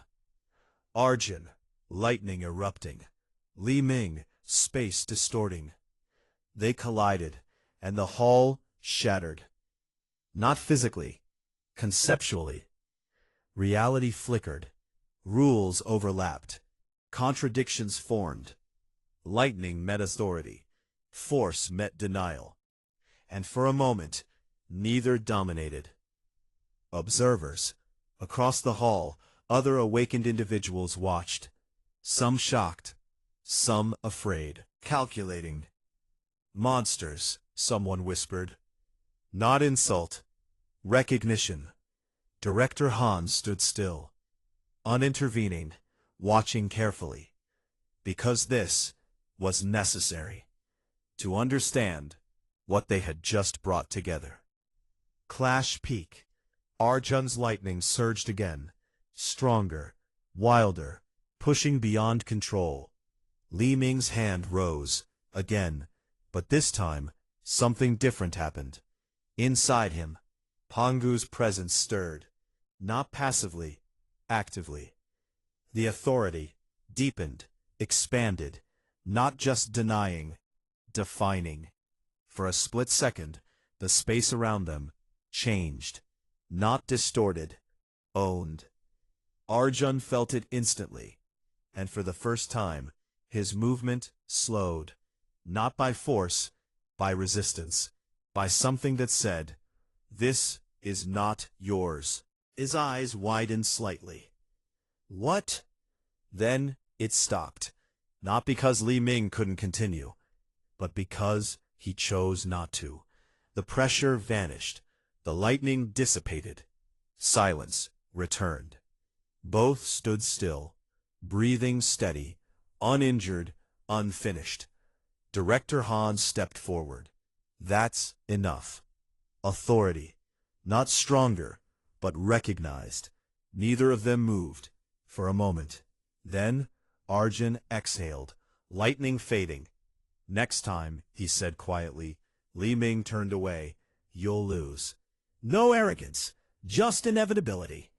Arjun smiled slightly. Chapter 14. Lines that shouldn't be crossed. The hall didn't recover immediately. Even after the clash ended, something lingered. Not damage, after effect. The air still felt unstable, like reality itself hadn't fully agreed to settle back into place. No one spoke at first, because everyone present understood one thing. What they had just witnessed was not normal combat. It wasn't even the same system. It was two different rule sets colliding, and neither side had lost. That was the real problem. Shifting atmosphere. 5. Whispers spread. Quiet. Controlled. But fast. That wasn't lightning. That was... He stopped it without touching. Fear. Curiosity. Calculation. Different reactions. Same conclusion. Li Ming and Arjun were not like them. Factions begin. They didn't form officially. Not yet. But the lines were already there. Some gravitated toward Arjun, drawn to his overwhelming, visible power. Lightning was easy to understand, easy to believe in. Others stayed away entirely, watching from a distance, waiting. And a few, very few, looked toward Li Ming. Not because they understood him, but because they didn't. And in this world, the unknown was often stronger than the obvious. Su Wan stood slightly behind Li Ming, not by instruction, by choice. "You've become a problem," she said quietly. Li Ming didn't turn. "I was always one." Chen Yu laughed softly from the side. "True." He stepped forward, hands in pockets, completely relaxed. "But now you're a visible one." A pause, and that changes how people act. Li Ming glanced at the crowd, measured. "They'll choose." Chen Yu smiled. "They already are." Across the hall, Arjun stood surrounded. Not crowded. Approached. Different. Several high-level awakeners spoke with him. Voices low, respectful. One of them, tall, sharp eyes. "He's dangerous," the man said. Arjun didn't deny it. "I know." Another voice. "Then why hold back?" Silence. Then Arjun smiled slightly. "Because I learned something." A pause. "He's not fighting to win." That caught their attention. "Then what?" Arjun's gaze shifted toward Li Ming. "He's deciding." Silence. "Then what does that mean?" Arjun's voice lowered slightly. "It means when he actually decides to win..." A small pause. "Someone's going to die." No one laughed, because they felt it too. Chen Yu's move. Back near Li Ming, Chen Yu leaned slightly closer. "You're wasting an opportunity." Li Ming glanced at him. "Explain." "Power is one thing. A pause. Control is another." His eyes flicked toward the crowd. "You don't just need strength. You need position." Li Ming said nothing, but he listened. Chen Yu continued. "Right now, they don't know where to place you. Ally? Threat? Leader?" A small shrug. "That uncertainty is your advantage." Su Wan frowned slightly. "And your point?" Chen Yu's smile sharpened. "Use it." Silence. Li Ming looked at the room again. Different this time. Not observing power. Observing people. Their reactions. their alignments, their instincts. Weak, strong, useful, irrelevant. Categorization. Fast, precise. Fine, he said. Decision made. Not emotionally, strategically. Director Han stepped forward again. The room quieted instantly. Authority didn't need to be forced. It was recognized. "You've all awakened," he said calmly. "You've all seen what this world is becoming." A pause. "Now you'll experience it." The projection behind him shifted. The map returned. One location, highlighted, bright, violent, unstable. "First mission," Director Han said. "No build-up, no ceremony. An outbreak." Images appeared. A city, partially destroyed. Shadows moving through the streets. Not human, not entirely. Suwan's expression tightened. "That's already happened?" Director Han nodded. "An hour ago." Silence. Then, "We're sending you." The room stirred. Shock, excitement, fear. "All of us?" someone asked. "No." Director Han's gaze moved, selecting. Carefully. You. Names called. One by one. Then, Li Ming. Arjun Rao. A pause. Suwan. Chen Yu raised a hand slightly. "And me?" Director Han looked at him. For a moment, as if evaluating something deeper. "You'll come." Chen Yu smiled. "Of course I will." Tension before departure. As the group began to move, the atmosphere shifted again. Not internal, external. Because now, this wasn't training, this wasn't testing, this was real. Life, death, and unknown variables. Arjun walked past Li Ming, close enough to speak, but not stop. "Try not to slow me down." Li Ming didn't look at him.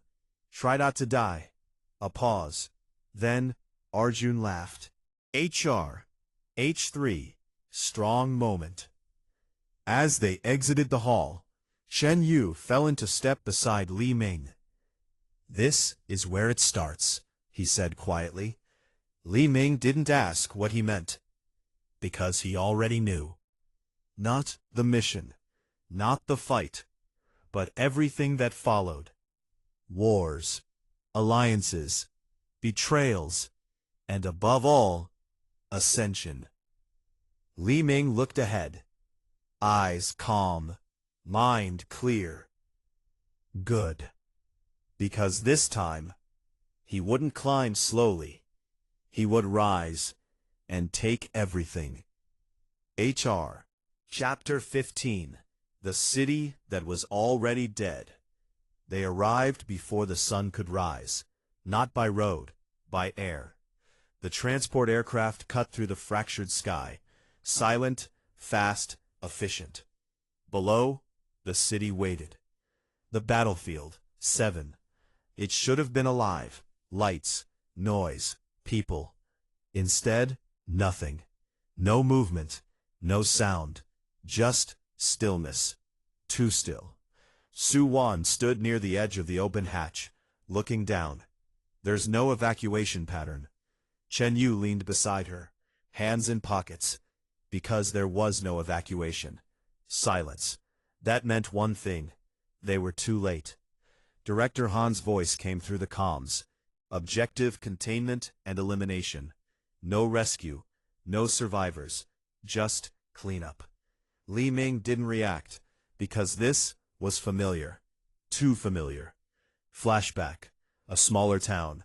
Same silence. Same stillness. Li Ming walked through empty streets, searching, hoping for something. Anything. He found one. A child. Alive. Barely. "Help," the child whispered. Li Ming froze. Just for a second. Then, something moved behind the child. A shadow. Watching. Waiting. Li Ming understood instantly. Trap. Bait. He turned. Walked away. Behind him, the whisper stopped. That was the first time he chose certainty over hope. The aircraft descended, landing hard. The doors opened, and the smell hit them. Rot, decay, death. Spread out, a team leader ordered. Formation broke. Groups moved, controlled, disciplined, except Li Ming. He walked forward, alone. Where are you going? Forward. Simple, direct. Chen Yu smiled faintly. Of course you are. Arjun stepped down from the transport, lightning flickering faintly around him. He watched Li Ming walk ahead, then followed. Not beside him, but not far either. First contact. It didn't take long. A sound, wet, dragging. From the shadows of a collapsed building, something emerged. The creatures, once human, now something else. Bodies twisted, limbs elongated, eyes gone, replaced with darkness. They didn't rush, didn't scream. They moved slowly, as if they already knew running was unnecessary. More appeared, from alleys, from windows, from the ground itself, surrounding, closing in. A normal team, defensive lines. Coordinate attacks. Li Ming didn't. He stepped forward, one step, then another. The creatures reacted, not aggressively, instinctively, drawn to him. Arjun stopped, watching. Li Ming's answer was simple. They're already testing me. And then they attacked. Mass engagement. Dozens of them surged forward, fast now, limbs snapping, bodies twisting. A wave of corrupted flesh and shadow. Arjun moved. Lightning exploded outward, striking multiple targets, burning, destroying, efficient, powerful. But Li Ming didn't attack. He walked, straight into them. The first creature reached him, claws extended, aimed at his throat, and stopped, midair, frozen by something deeper. Li Ming raised his hand slightly. Wrong. The creature's body collapsed. Not torn apart, not burned. Erased. The others faltered. For a moment, just long enough. Li Ming stepped again, and again. Each step, another creature. Gone. No movement, no resistance, just denial. Su Wan watched from behind. Her breath slowed. That's not combat. Chen Yu's voice followed softly. No, it's execution. Arjun's perspective. Lightning surged again. Arjun destroyed another wave. Fast, precise. But his eyes stayed on Li Ming, watching, analyzing, because what he was seeing didn't make sense. No energy output, no visible mechanism, just results. Authority, he muttered. Not fully understood, but recognized. Something wrong.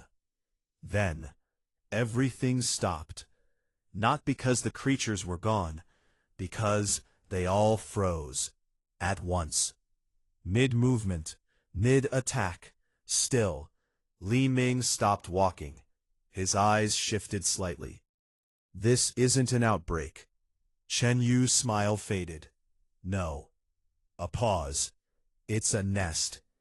The ground moved, not subtly, violently. Cracks spread across the street. Buildings trembled, and beneath them, something massive turned, waiting. Then it began to rise. The entire city was just the surface, and they had just stepped into the center of it. Chapter 16. The Thing Beneath the City. The ground didn't just crack, it opened. Like something underneath had grown tired of pretending to be buried. Buildings split apart. Roads collapsed inward, and from the depths, something rose. The core entity. At first, it didn't have a shape, just a mass. Black, endless. Then it formed, not into something natural, but into something functional. Limbs, too many. Joints, wrong. A body built not for movement, but for consumption. And at its center, a hollow. Not a mouth, something deeper, something that pulled. Suwon staggered slightly. It's dragging my perception. Chen Yu's shadow snapped outward, wrapping around her, stabilizing. Don't look at the center, he said calmly. Focus on structure. Arjun didn't wait. Lightning exploded around him, golden arcs tearing through the air, striking the entity's surface. Impact. End. Destruction. End. Nothing. The lightning vanished into the mass, absorbed. No damage. No damage. Arjun's expression hardened. Not physical. Li Ming stepped forward. No. A pause. Conceptual. The entity shifted. Reacted. Not to the attack. To the recognition. It moved. Not toward them, but around them. Around them. Encircling. Claiming space. This isn't a fight, Chen Yu said quietly. It's feeding. Head. Collapse of formation. The rest of the team reacted late. Too late. One of the awakeners, a spirit disciple, moved to flank. Wrong move. A tendril shot out, faster than thought. Wrapped around him, and pulled. No scream, no struggle, just gone. Erased into the mass. Silence followed, heavy, unavoidable. Suwon's voice dropped. We can't win this directly. Arjun didn't respond, because he already knew. But that didn't mean he would retreat. Lightning surged again, more intense, more focused. Above him, the image returned, clearer this time. A throne, a storm, a god holding dominion over the sky. Zeus, he said quietly, not calling, aligning. The lightning condensed, not outward, inward. His entire body became the center of the storm. Then, he moved. Not fast. Instant. Appearing above the entity and striking down. A pillar of lightning, massive, blinding, crashing directly into its core. For a moment, everything stopped. The city lit up. The entity froze. Then, it reacted. Violently. Splitting. Reforming. Adapting. The lightning was being learned. Arjun's eyes widened slightly. It's adapting. Chen Yu's voice came sharp. Of course it is. It's not alive the way we are. It's a system. A pause. And systems evolve. Li Ming steps forward. While they fought, Li Ming watched. Not the attacks, the reactions, the patterns, the structure. And then he understood. It doesn't exist fully here. Suwon looked at him. What? It's anchored, Li Ming continued, somewhere deeper. The entity shifted again, faster now, more aggressive. Because he was right. Chen Yu smiled faintly. Good. You see it. Li Ming stepped forward. This time, not casually. With intent. The ground beneath him stabilized. Not naturally. By force. Arjun glanced at him. What are you doing? Li Ming didn't answer, because he wasn't thinking in words anymore. Inside him, Pangu's presence shifted. Not waking, responding. For the first time, Li Ming didn't just touch that power. He reached deeper, past instinct, past control, into something dangerous. Flashback. The moment of defeat. The enemy standing above him. Untouched, unchallenged. Li Ming on the ground. Broken. Powerless. The enemy had said. Not effort. Not skill. Origin. That word burned. Present. Li Ming raised his hand, and this time he didn't say stop. He didn't deny. He did something else. Defined. The space around the entity changed. Not fully, not completely, but enough. The tendrils paused. The movement hesitated. The system encountered something it couldn't process.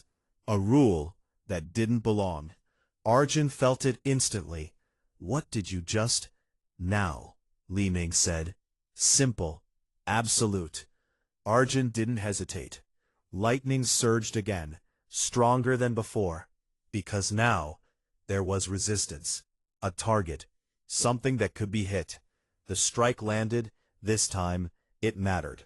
The entity screamed. Not in sound, in distortion. The city warped. Buildings bending. Reality cracking. The mass recoiled. Damaged. For the first time. Truly damaged. But it didn't retreat. It adapted. Faster. Stronger. And then it changed targets. Not Arjun. Not Li Ming. Su Wan. Because she was the weakest anchor. A tendril shot toward her. Faster than before. Impossible to dodge. She froze. Just for a second. And that was enough. The tendril stopped. Mid-air. Shen Yu stood in front of her. His shadow, fully manifested. Not flickering. Not partial. Complete. You're not touching her, he said quietly. For the first time, his tone had no humor. Only intent. The shadow behind him moved. And the entity paused. Recognizing something else. Something equally wrong. Li Ming stepped forward again. Authority rising. Dangerous. The ground cracked beneath him. Not from force. From rejection. His body beginning to strain. Too much. Too fast. But he didn't stop. Because stopping meant failure. And failure was unacceptable. One more, Arjun said. Li Ming nodded. No words needed. The next attack would decide everything.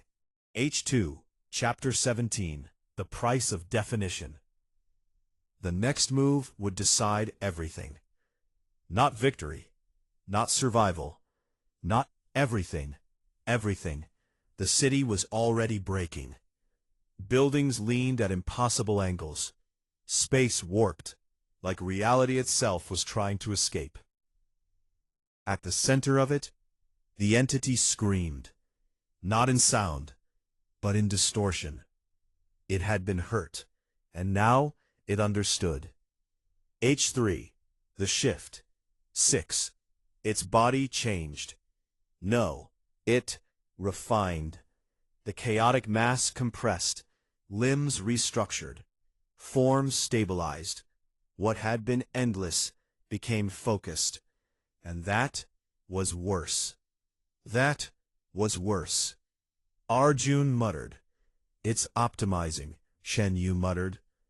Of course it is, Arjun replied. Lightning still crackled around him, but weaker now. Not because he lacked power, because he was running out of time. H3, Li Ming. He stood at the center. Still. Too still. The air around him cracked faintly. Not visually, but conceptually. He was pushing deeper. Too deep. Inside, something ancient stirred. Not awake, but aware. Pangu. Not a presence anymore, a pressure, a weight pressing against his existence. And Li Ming didn't resist it. He used it. Flashback, a battlefield of another life.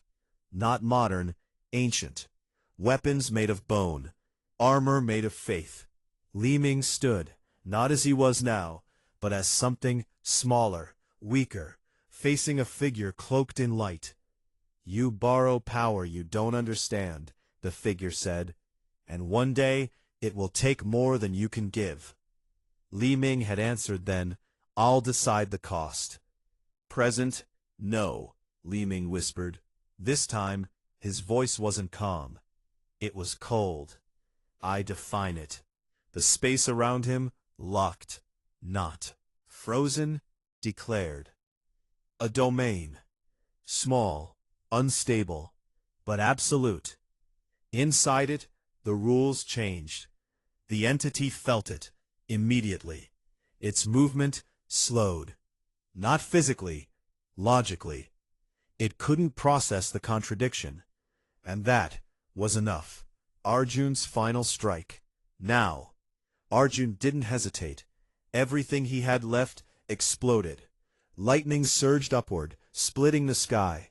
The storm above the city answered. For the first time, it wasn't just power, it was recognition. The image behind him, clear. A throne of thunder, a god who ruled storms. Not imitation, alignment. Fall. The word wasn't loud, but the sky obeyed. A pillar of lightning, not energy, judgment, crashed down, directly into the entity's core. Shen Yu moves. At the same moment, Shen Yu stepped forward. His shadow expanded, not outward, downward, into something deeper, something older. For the first time, it wasn't just shadow. It was absence. Disappear, he said softly, and the shadow ate. Not flesh, not energy, existence. The entity, finally, broke. The collapse, the core cracked. Light, or something like it, leaked out. The mass destabilized. The city shook violently. Reality snapped. And then, it ended. The entity collapsed inward, not falling, unmaking itself, until nothing remained. Silence, heavy, final. The storm faded. The city stopped moving. What remained was ruin. And survivors. Barely. Arjun landed, breathing heavily. Lightning gone, spent. Shen Yu stood still, shadow retracting slowly.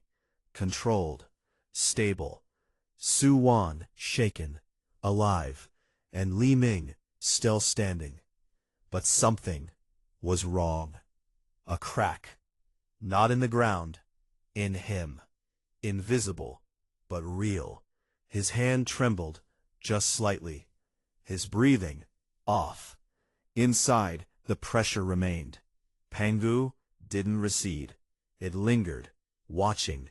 You went too far, Chen Yu said quietly. Li Ming didn't respond. Because he knew. And worse, he didn't regret it. The first loss. A crack. Not in the ground, in him. Invisible, but real. His hand trembled, just slightly. His breathing, off. Inside, the pressure remained. Pangu didn't recede. It lingered, watching, waiting. You went too far, Chen Yu said quietly. Li Ming didn't respond, because he knew, and worse, he didn't regret it. They found the remains later. Not bodies, traces.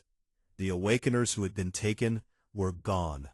Not dead, erased. Su Wan looked away. We couldn't save them. Li Ming finally spoke, flat.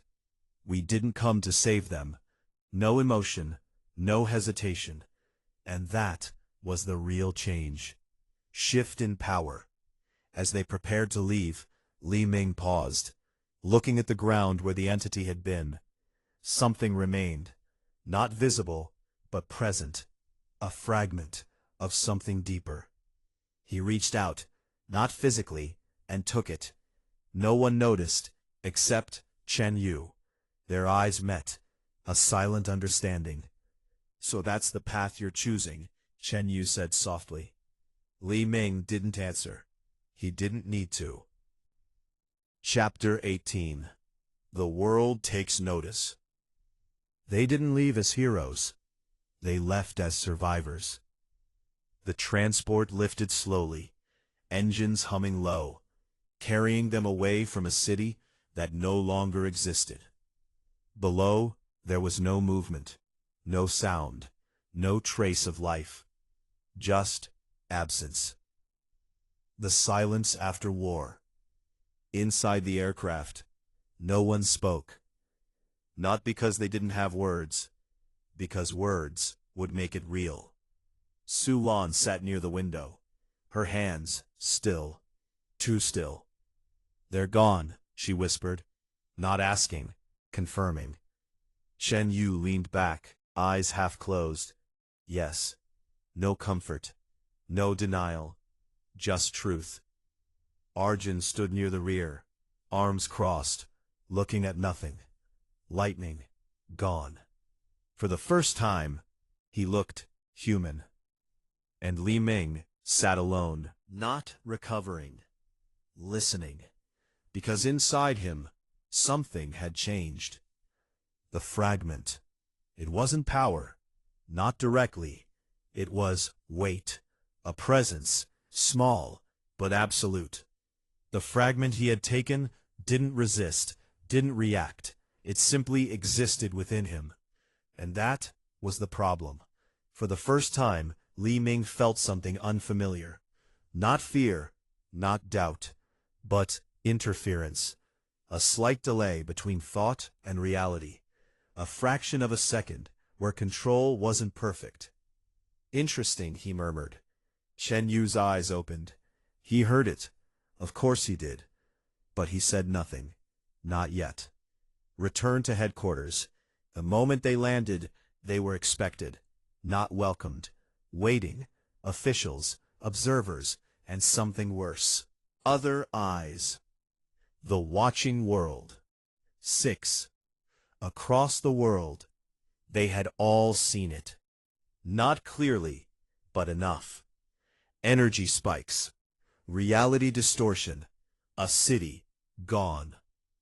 And at the center of it, unknown variables. Elsewhere, unknown location. A screen flickered. Static. Then, stability. The image of the ruined city appeared. A figure stood in the dark. Watching. "So it's begun," the voice said softly. Another figure shifted behind them. "Which one?" A pause. All of it. The screen zoomed, freezing, on Li Ming. "There he is." Silence followed. Then, a quiet laugh. "Interesting." Back at headquarters, Director Han didn't greet them. He studied them, one by one, counting, measuring. "Confirmed losses," an officer responded. 4. A pause. Erased. The room went still. Even the officials didn't hide their reaction. Because death was expected. Erasure was not.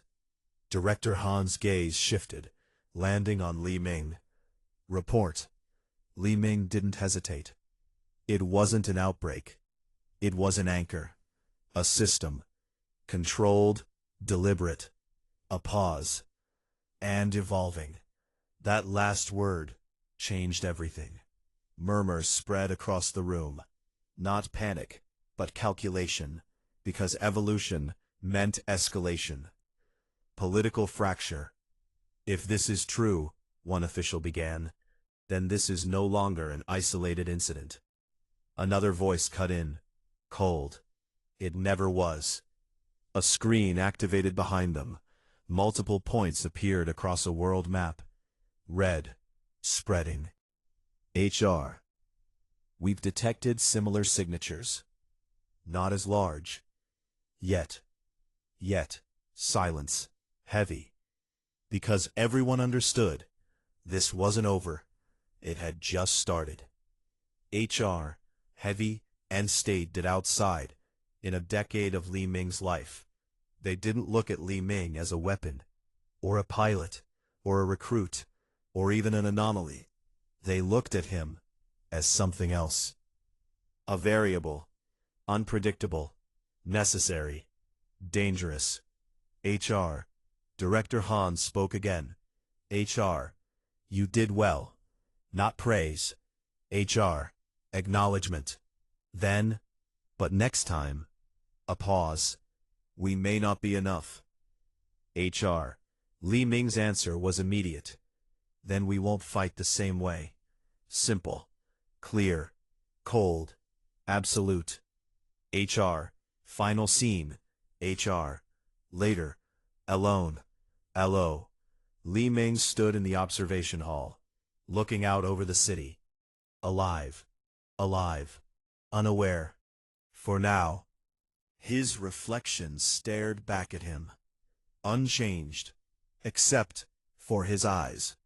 Something deeper. Something not entirely human. Inside him, the fragment pulsed once. Soft. Subtle. But enough. Li Ming closed his eyes, and for the first time, he didn't see his past. He saw something else. A future. Not of survival, but of domination. And at the center of it, him, standing above everything, not as a ruler, not as a god, but as something that defined both. Chapter 19. The Other Chosen. The world didn't panic. It prepared. Governments moved in silence, not announcements, not warnings, positioning. Because what happened in that city was not an incident, it was a signal, and everyone had received it. Global response, containment zones expanded, restricted airspaces multiplied, unknown regions vanished from public records overnight. Officially, nothing had changed. Unofficially, the world had entered a new era, an era where power was no longer controlled, but contested. China, internal briefing. We are not the only ones. Director Han's voice was calm, too calm. Behind him, the screen shifted. A new file appeared, classified, restricted beyond standard clearance, even for them. Chen Yu raised an eyebrow slightly. That bad? Han didn't respond immediately. Instead, he played the footage. The rival appears. 7. A battlefield. Not ruins. Active war. Explosions. Gunfire. Chaos. And at the center, one person. Moving through it, unharmed. Not avoiding bullets, ignoring them. A soldier charged him. Fast. Desperate. The moment he got close, he stopped. Mid-step. Then collapsed. Not injured. Not attacked. Commanded. The man at the center didn't raise a hand, didn't speak, and yet everything around him obeyed. The footage froze. Name? Arjun asked. Han answered. They call him Ares Candidate. Silence. Because the meaning was clear. Not confirmed, but close enough. Another chosen. So it's not just mythological alignment, Su Wan said quietly. It's competition. Different nations. Different gods. Different outcomes. Chen Yu smiled faintly. And eventually, conflict. Li Ming watches. Throughout all of it, Li Ming said nothing, because he wasn't watching the power, he was watching the pattern, the control, the way reality bent, without resistance. Not borrowed, he said softly.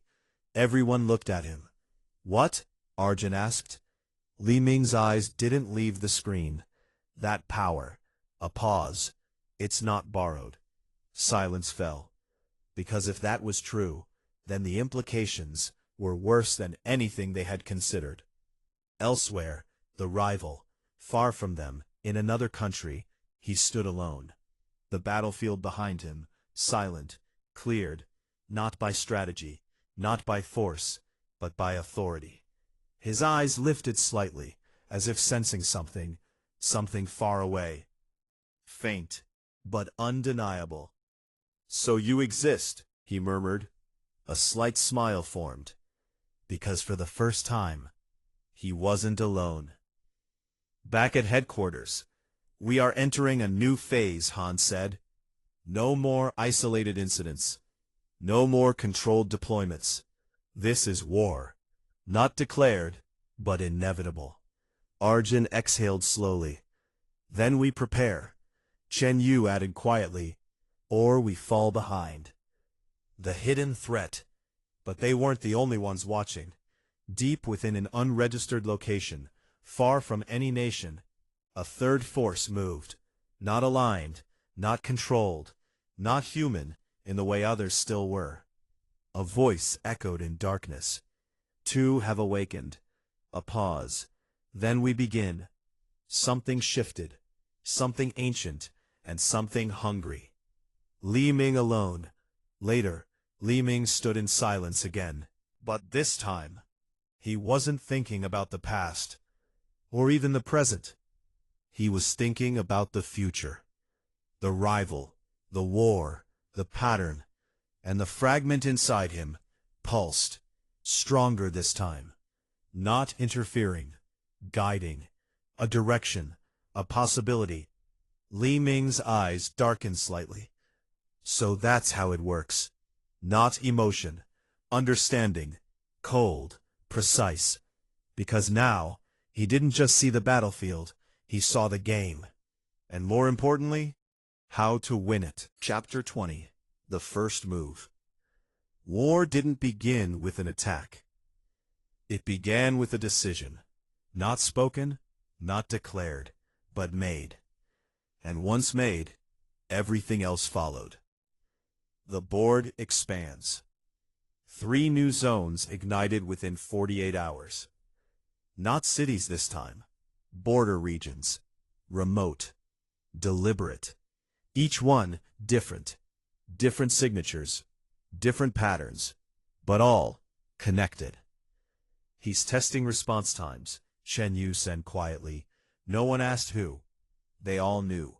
The Ares candidate. Pattern recognition. Su Wan stood before the screen, eyes scanning rapidly. No repetition, she murmured. Each incident forces a different type of response. Containment. Evacuation. Direct combat. A pause. He's mapping us. Arjun crossed his arms. Then we hit him first. Li Ming shook his head. No. One word.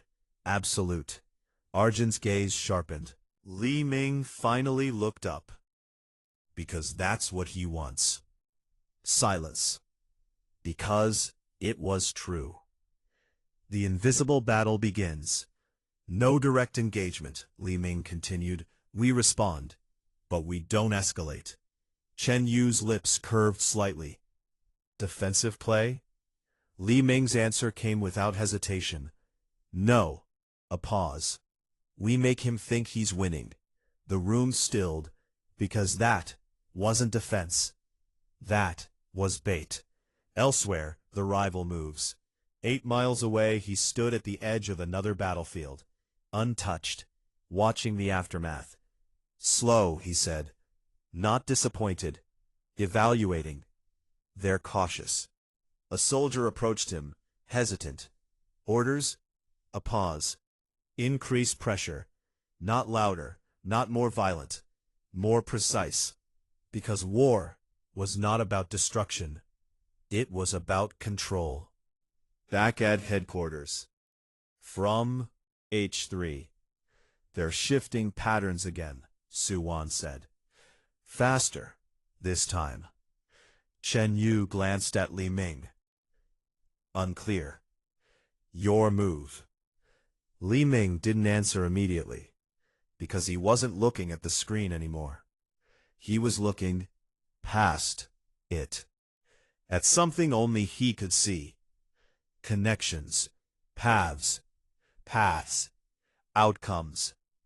Deploy Team C to Zone 3, he said finally. Delay engagement. Let it escalate. Arjun frowned. You're risking casualties. Li Ming didn't look at him. Yes. No justification. No explanation. Just truth. And that changed something. H3. Chen Yu's suspicion. Later. In a quieter corridor. Chen Yu walked beside Li Ming. Hands in pockets. Relaxed. But his eyes, sharp. You're changing, he said casually. Li Ming didn't deny it. Everyone does. Chen Yu smiled faintly. Not like this. A pause. You're not just reacting anymore. You're planning ahead of everyone. Another pause. Including us. Silence. Then, Li Ming stopped. Turned slightly. If I wasn't, his voice was quiet. We would lose. No emotion. No hesitation. Just certainty. Chen Yu held his gaze for a moment. Then, he laughed softly. Fair enough. But inside, something shifted. Because for the first time, he wasn't sure if Li Ming was still on the same side. The first clash, indirect. Zone 3. The situation escalated exactly as predicted. Controlled chaos. Not enough to destroy, but enough to force a response. And when the response came, he was there. The Ares candidate. Watching. Waiting. And then, something unexpected happened. The response didn't escalate further. Held. Balanced. Not retreating. Not attacking. Just existing. His eyes narrowed slightly. Interesting. Because for the first time, the pattern broke. And in that break, he felt it. A presence. Faint. Distant. But unmistakable. Watching him, just as he was watching it. Across distance. Li Ming stood still. Eyes unfocused. But locked onto something far away. Not physically. Conceptually. 2 points. Connected. No words. No movement. Just recognition. The Ares candidate spoke softly. So this is your move. Li Ming replied. Not yet. And in that moment, the war truly began. Not with destruction, not with battle, but with understanding. Final scene. Back in the control room, the data stabilized. The escalation stopped. For now. Su Wan exhaled slowly. We held it. Arjun nodded. Barely. Chen Yu said nothing. Because his eyes were still on Li Ming. And what he saw wasn't relief. Wasn't exhaustion.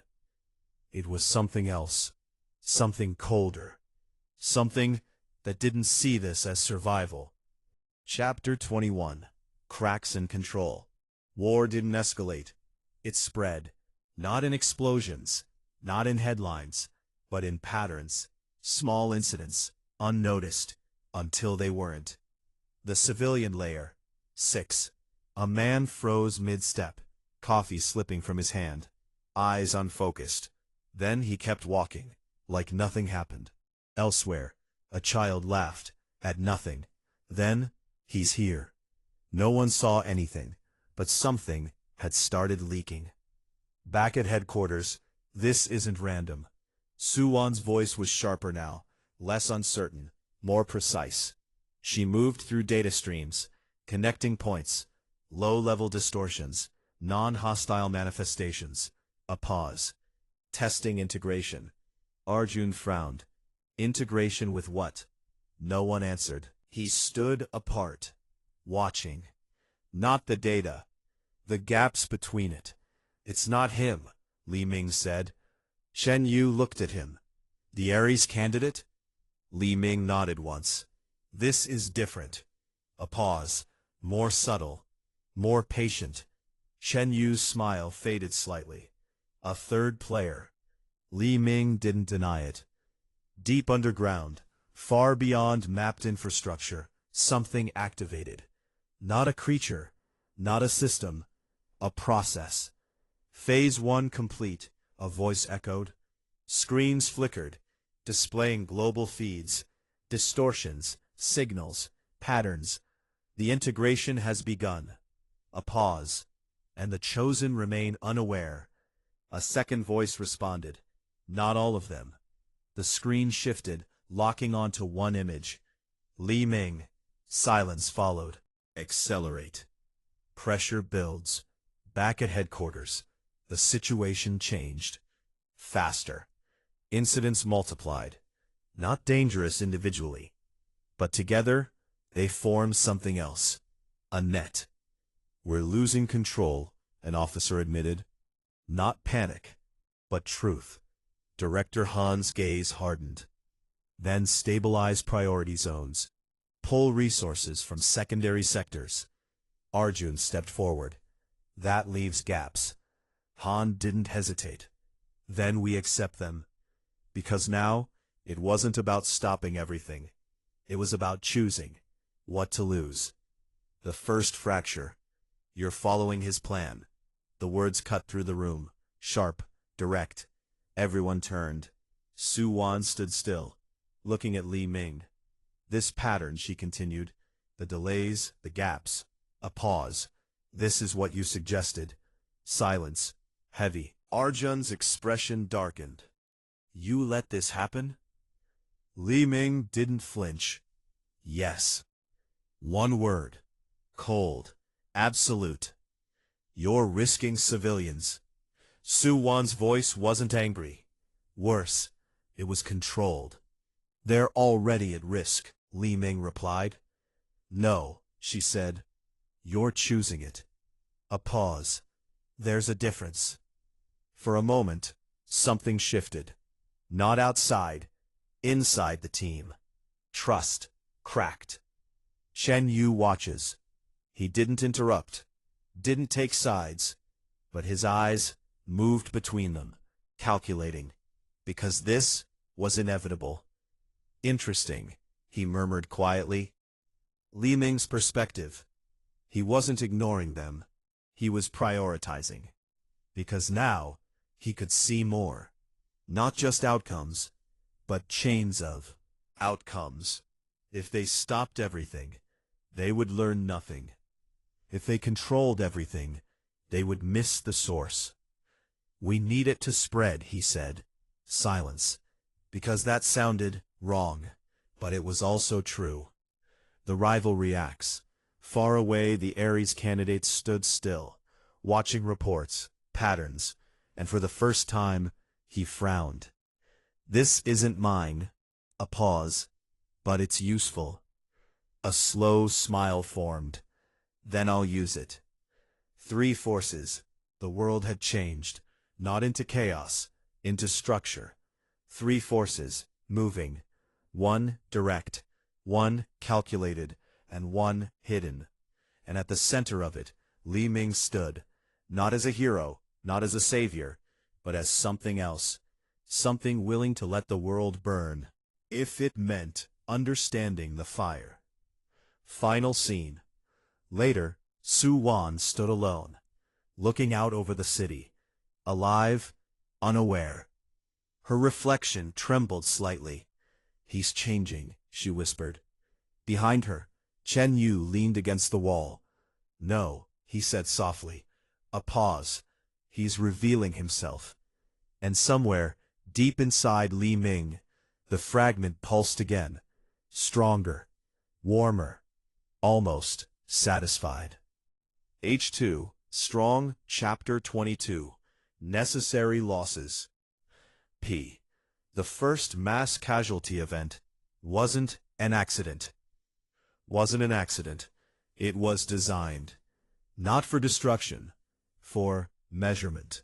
H3. Strong, the incident. 6. It started quietly. A traffic signal. Glitched. Lights flickered. Then, everything stopped. Cars froze mid-motion. People paused mid-step. Time didn't stop, but something interrupted it. Then, it collapsed. Not outward, but up. Inward.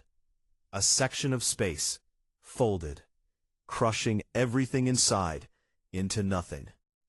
No explosion, no sound, just absence. And when it ended, a city block was gone. H3. Immediate response. How many? Su Wan's voice trembled, just slightly. Estimated casualties. 100,000.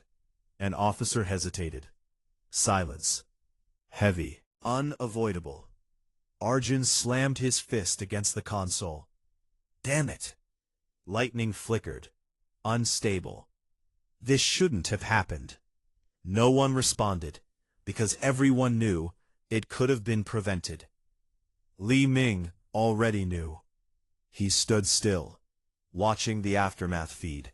No shock, no reaction. "It's begun," he said quietly. Su Wan turned sharply. "You knew?" A pause. "You knew something like this would happen?" Li Ming met her gaze. "Yes." That word did more damage than the event itself. The breaking point. "You let it happen." This time, there was no control in her voice, no restraint, just anger. "You said we needed to let it spread." Her hands tightened. "This is what you meant?" Li Ming didn't look away. "This is the cost." Silence. Then, a step forward. "Arjun." "Say that again." Not loud, not explosive. Worse. Controlled. Li Ming didn't hesitate. This was necessary. The room froze. Because there it was. Not strategy. Not logic. Truth. And it was unacceptable. Arjun moved. Fast. Grabbing Li Ming by the collar. Lifting him slightly. Lightning sparked violently around him. 2,000 people. His voice dropped. "And you call that necessary?" Li Ming didn't resist, didn't react. "If we stopped this one," his voice remained calm, "we would lose the next 10. A pause. "And those would be worse." Arjun's grip tightened. "You don't know that. I do." No hesitation, no doubt. And that was what made it terrifying. Chen Yu intervenes. "Enough." The word wasn't loud, but it carried weight. Arjun paused. "Just enough." Chen Yu stepped forward, gently removing his hand. "He's not wrong." Su Wan turned. "You're agreeing with him?" Chen Yu shrugged slightly. "I'm acknowledging reality." A pause. "The question isn't whether it was necessary." His eyes shifted to Li Ming. "It's whether he's already gone too far." Silence. Because no one had the answer. The hidden hand reveals itself. Far below, the process continued. "Data confirmed," the voice echoed. "Human response within predicted parameters." A pause. Subject Li Ming. The screen zoomed in. "Is adapting faster than expected." Silence. Then, accelerate phase 2. The rival stecks in. The Ares candidate didn't wait. Didn't hesitate. For the first time, he moved directly. Not toward the disaster. Toward something else. A point where he knew Li Ming would have to act next. "Let's see," he murmured. "What you choose this time." Later, the room was empty, except for him. No voices. No accusations, just silence. And the fragment. It pulsed again, stronger, warmer, alive. For the first time, it didn't feel like interference. It felt like agreement. Li Ming closed his eyes and saw it. Not the past, not the future. A path, clear, efficient, cold. "This is only the beginning," he said softly. Not to anyone else, but to himself. Because now, there was no hesitation left. Elsewhere, the Ares candidate stopped, looking ahead, smiling faintly. "Good. Now, we're playing the same game." Chapter 23. The First Move. The second event didn't happen. That was the problem. The silence before collapse. 7. No alarms. No distortions, no warnings, just an absence. An entire district, quietly sealed. Evacuation complete. The officer's voice echoed through headquarters. Radius cleared.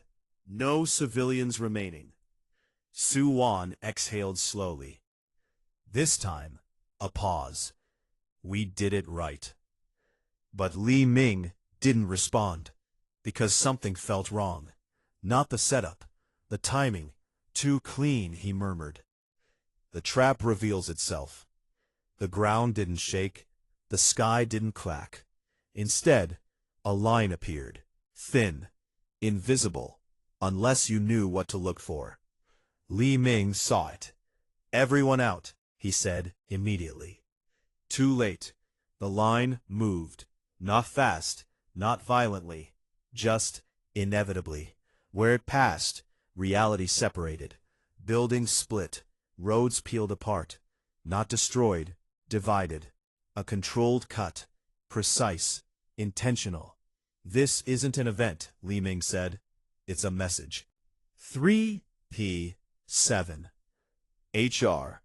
"You figured it out faster than I expected." HR. The voice came from ahead. Calm, confident. HR. Li Ming didn't turn immediately. HR. He already knew. "You're early," he said. A soft chuckle echoed. HR. A step forward. HR. You're late. Now, they faced each other. Now, for the first time. HR. The distance between them. No attack. No movement. Just stillness. But the space between them was heavy. Dark.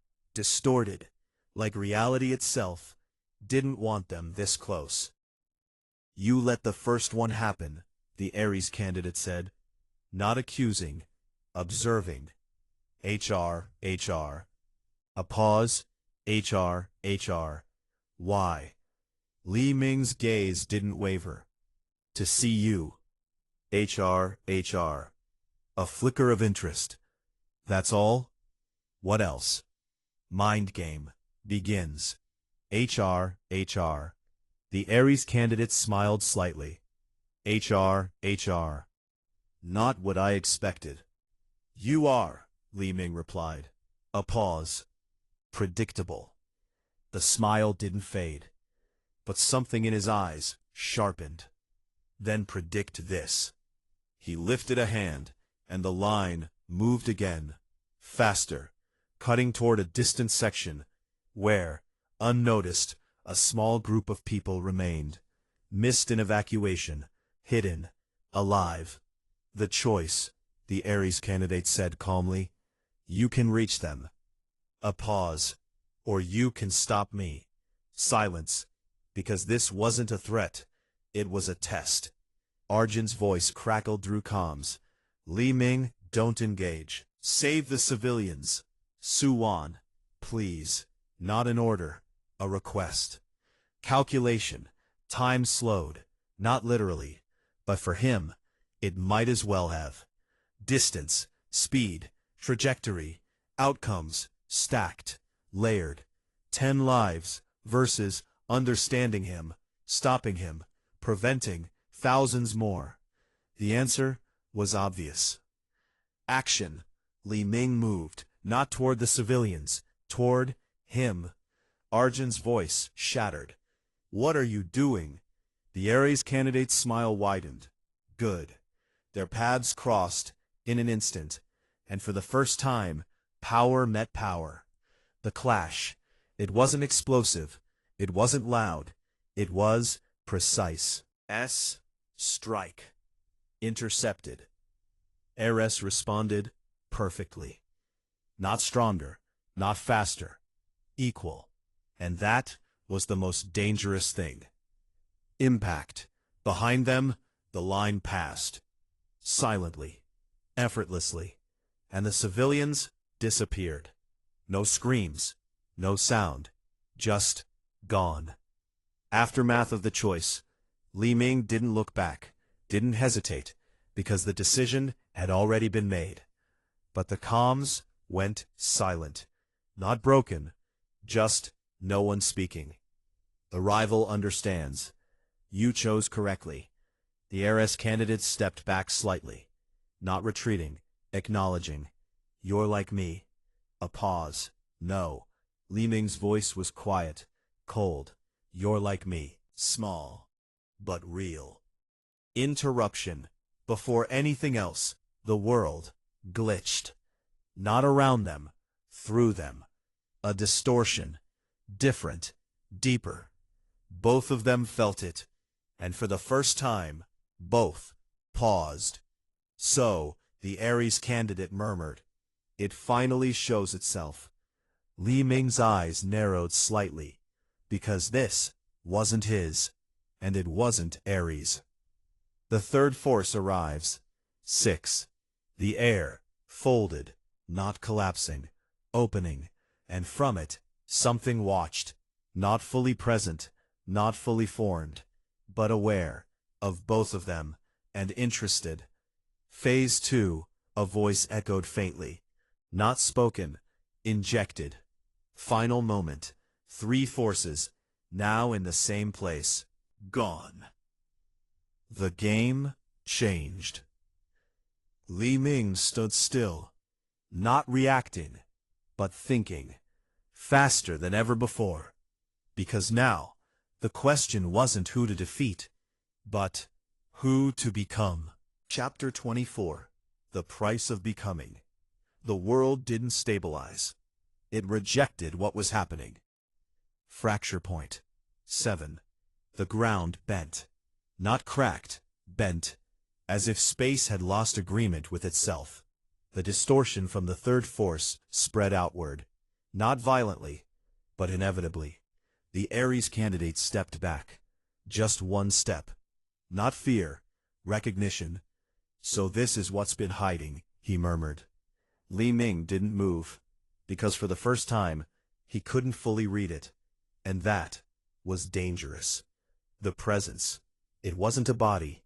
It wasn't a figure. It was a pattern, a structure layered over reality, like something trying to overwrite it. "Incomplete," Li Ming said quietly. The word echoed strangely, as if something listened. Then it responded. Not with sound, with pressure. Inside Li Ming, the fragment reacted. Violently. For the first time, it wasn't stable. It pulsed, erratic, uncontrolled. And then it expanded. Pain followed. Sharp, immediate. But Li Ming didn't flinch, because along with the pain came clarity. The upgrade. Not power, not strength. Something else. Understanding. He could see it now, not just the distortion, but the structure behind it. Layers, connections, weak points. "You're not complete," he said again, this time with certainty. The pressure intensified, because it understood him, too. Interruption from the past. For a brief moment, everything shifted. Not outward, inward. A memory, not his, but familiar. A battlefield. Ancient. Gods. Not myths. Real. Fighting something that looked like this, and losing. The fragment pulsed again. Stronger. Older. And then the vision vanished. Back to reality. The Ares candidate watched him closely. "You saw something," he said. Not a question. Li Ming didn't respond, but his silence confirmed it. "Interesting," Ares murmured. "Then you're further along than I thought." The team arrives. Li Ming, Arjun's voice, closer now, too close. He landed hard, lightning crackling violently. Su Wan followed, breathing uneven, and behind them, Chen Yu, calm, observing. The divide becomes real. You left them. Arjun didn't hesitate, didn't hold back. You let them die. Yes. That was enough. Lightning surged, exploding outward. Arjun moved, not at the enemy, at him. Internal collapse. The strike came fast, direct, but Li Ming didn't dodge, didn't block. He let it hit. The impact was real, but it didn't move him, didn't even stagger him. Arjun froze. "What?" Li Ming slowly turned his head, and for the first time, There was something different in his eyes. Not cold, not distant, empty. "If you're going to attack me," he said quietly, "do it properly." The first death. Before Arjun could react, the third force moved, not toward Li Ming, not toward Eris, toward Su Wan. Too fast. She didn't see it coming. Did. A distortion. Compressed. Then released. It passed through her, like she wasn't there. Her body froze, eyes wide, confused. Lee. She didn't finish, because the next second she collapsed. No explosion, no scream, just silence. Aftermath. Everything stopped. Arjun didn't move, couldn't. No. His voice broke. No, no, no. He dropped to his knees, hands shaking, trying, failing to understand. Shen Yu's smile was gone, completely. For the first time, he looked serious. Li Ming's reaction. Nothing. No movement, no expression, but inside, something shifted. Not emotion, not grief. Something else. A calculation. Interrupted. Then rewritten. "So this is the cost," he murmured, not questioning, confirming. The rival watches. The Ares candidate didn't interfere, didn't react, but his eyes stayed on Li Ming. Because this was the moment, not the death, but what came after. The choice evolves. Li Ming stepped forward, past Arjun, past Su Wan, toward the distortion. No hesitation, no pause. Because now there was nothing left to balance, nothing left to protect, only to become. Final line. Phase 2 accepted. The words weren't spoken, but they were real. And this time, they came from him. H2. Strong Chapter 25. The End of Mercy. Pause. M. Final Chapter. Book 1. It continued. The stillness after death. 6.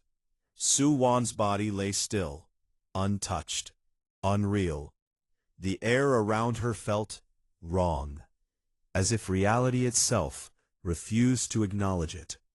Arjun didn't move, didn't breathe properly. His hands hovered over her, not touching, afraid that if he did, it would become real. "Get up," he whispered. Nothing. "Su Wan, get up." Silence. Behind him, footsteps. Slow, measured. All they walked. Not toward her, not toward Arjun, not toward Arjun, toward the strong enemy. That was enough. Rage ignites. Stop. Arjun's voice broke the silence, broke it, shattered it. Lightning exploded outward, wild, uncontrolled.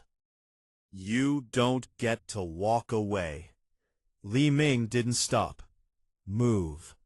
One word. Calm. Empty. Arjun stood, slowly, turning. "You left them." A step forward. "You let them die." Another step. "And now you're walking past her." Li Ming's gaze shifted slightly. Yes. The break. That word destroyed everything. Arjun moved. Not fast. Not rushed. Certain. Lightning condensed. Not chaotic anymore. Focused. Refined. "Then I'll stop you." Clash of what remains. The first strike. Landed. Clean. Perfect. It should have worked. Li Ming caught it. Effortlessly. Arjun's eyes widened. Just for a second.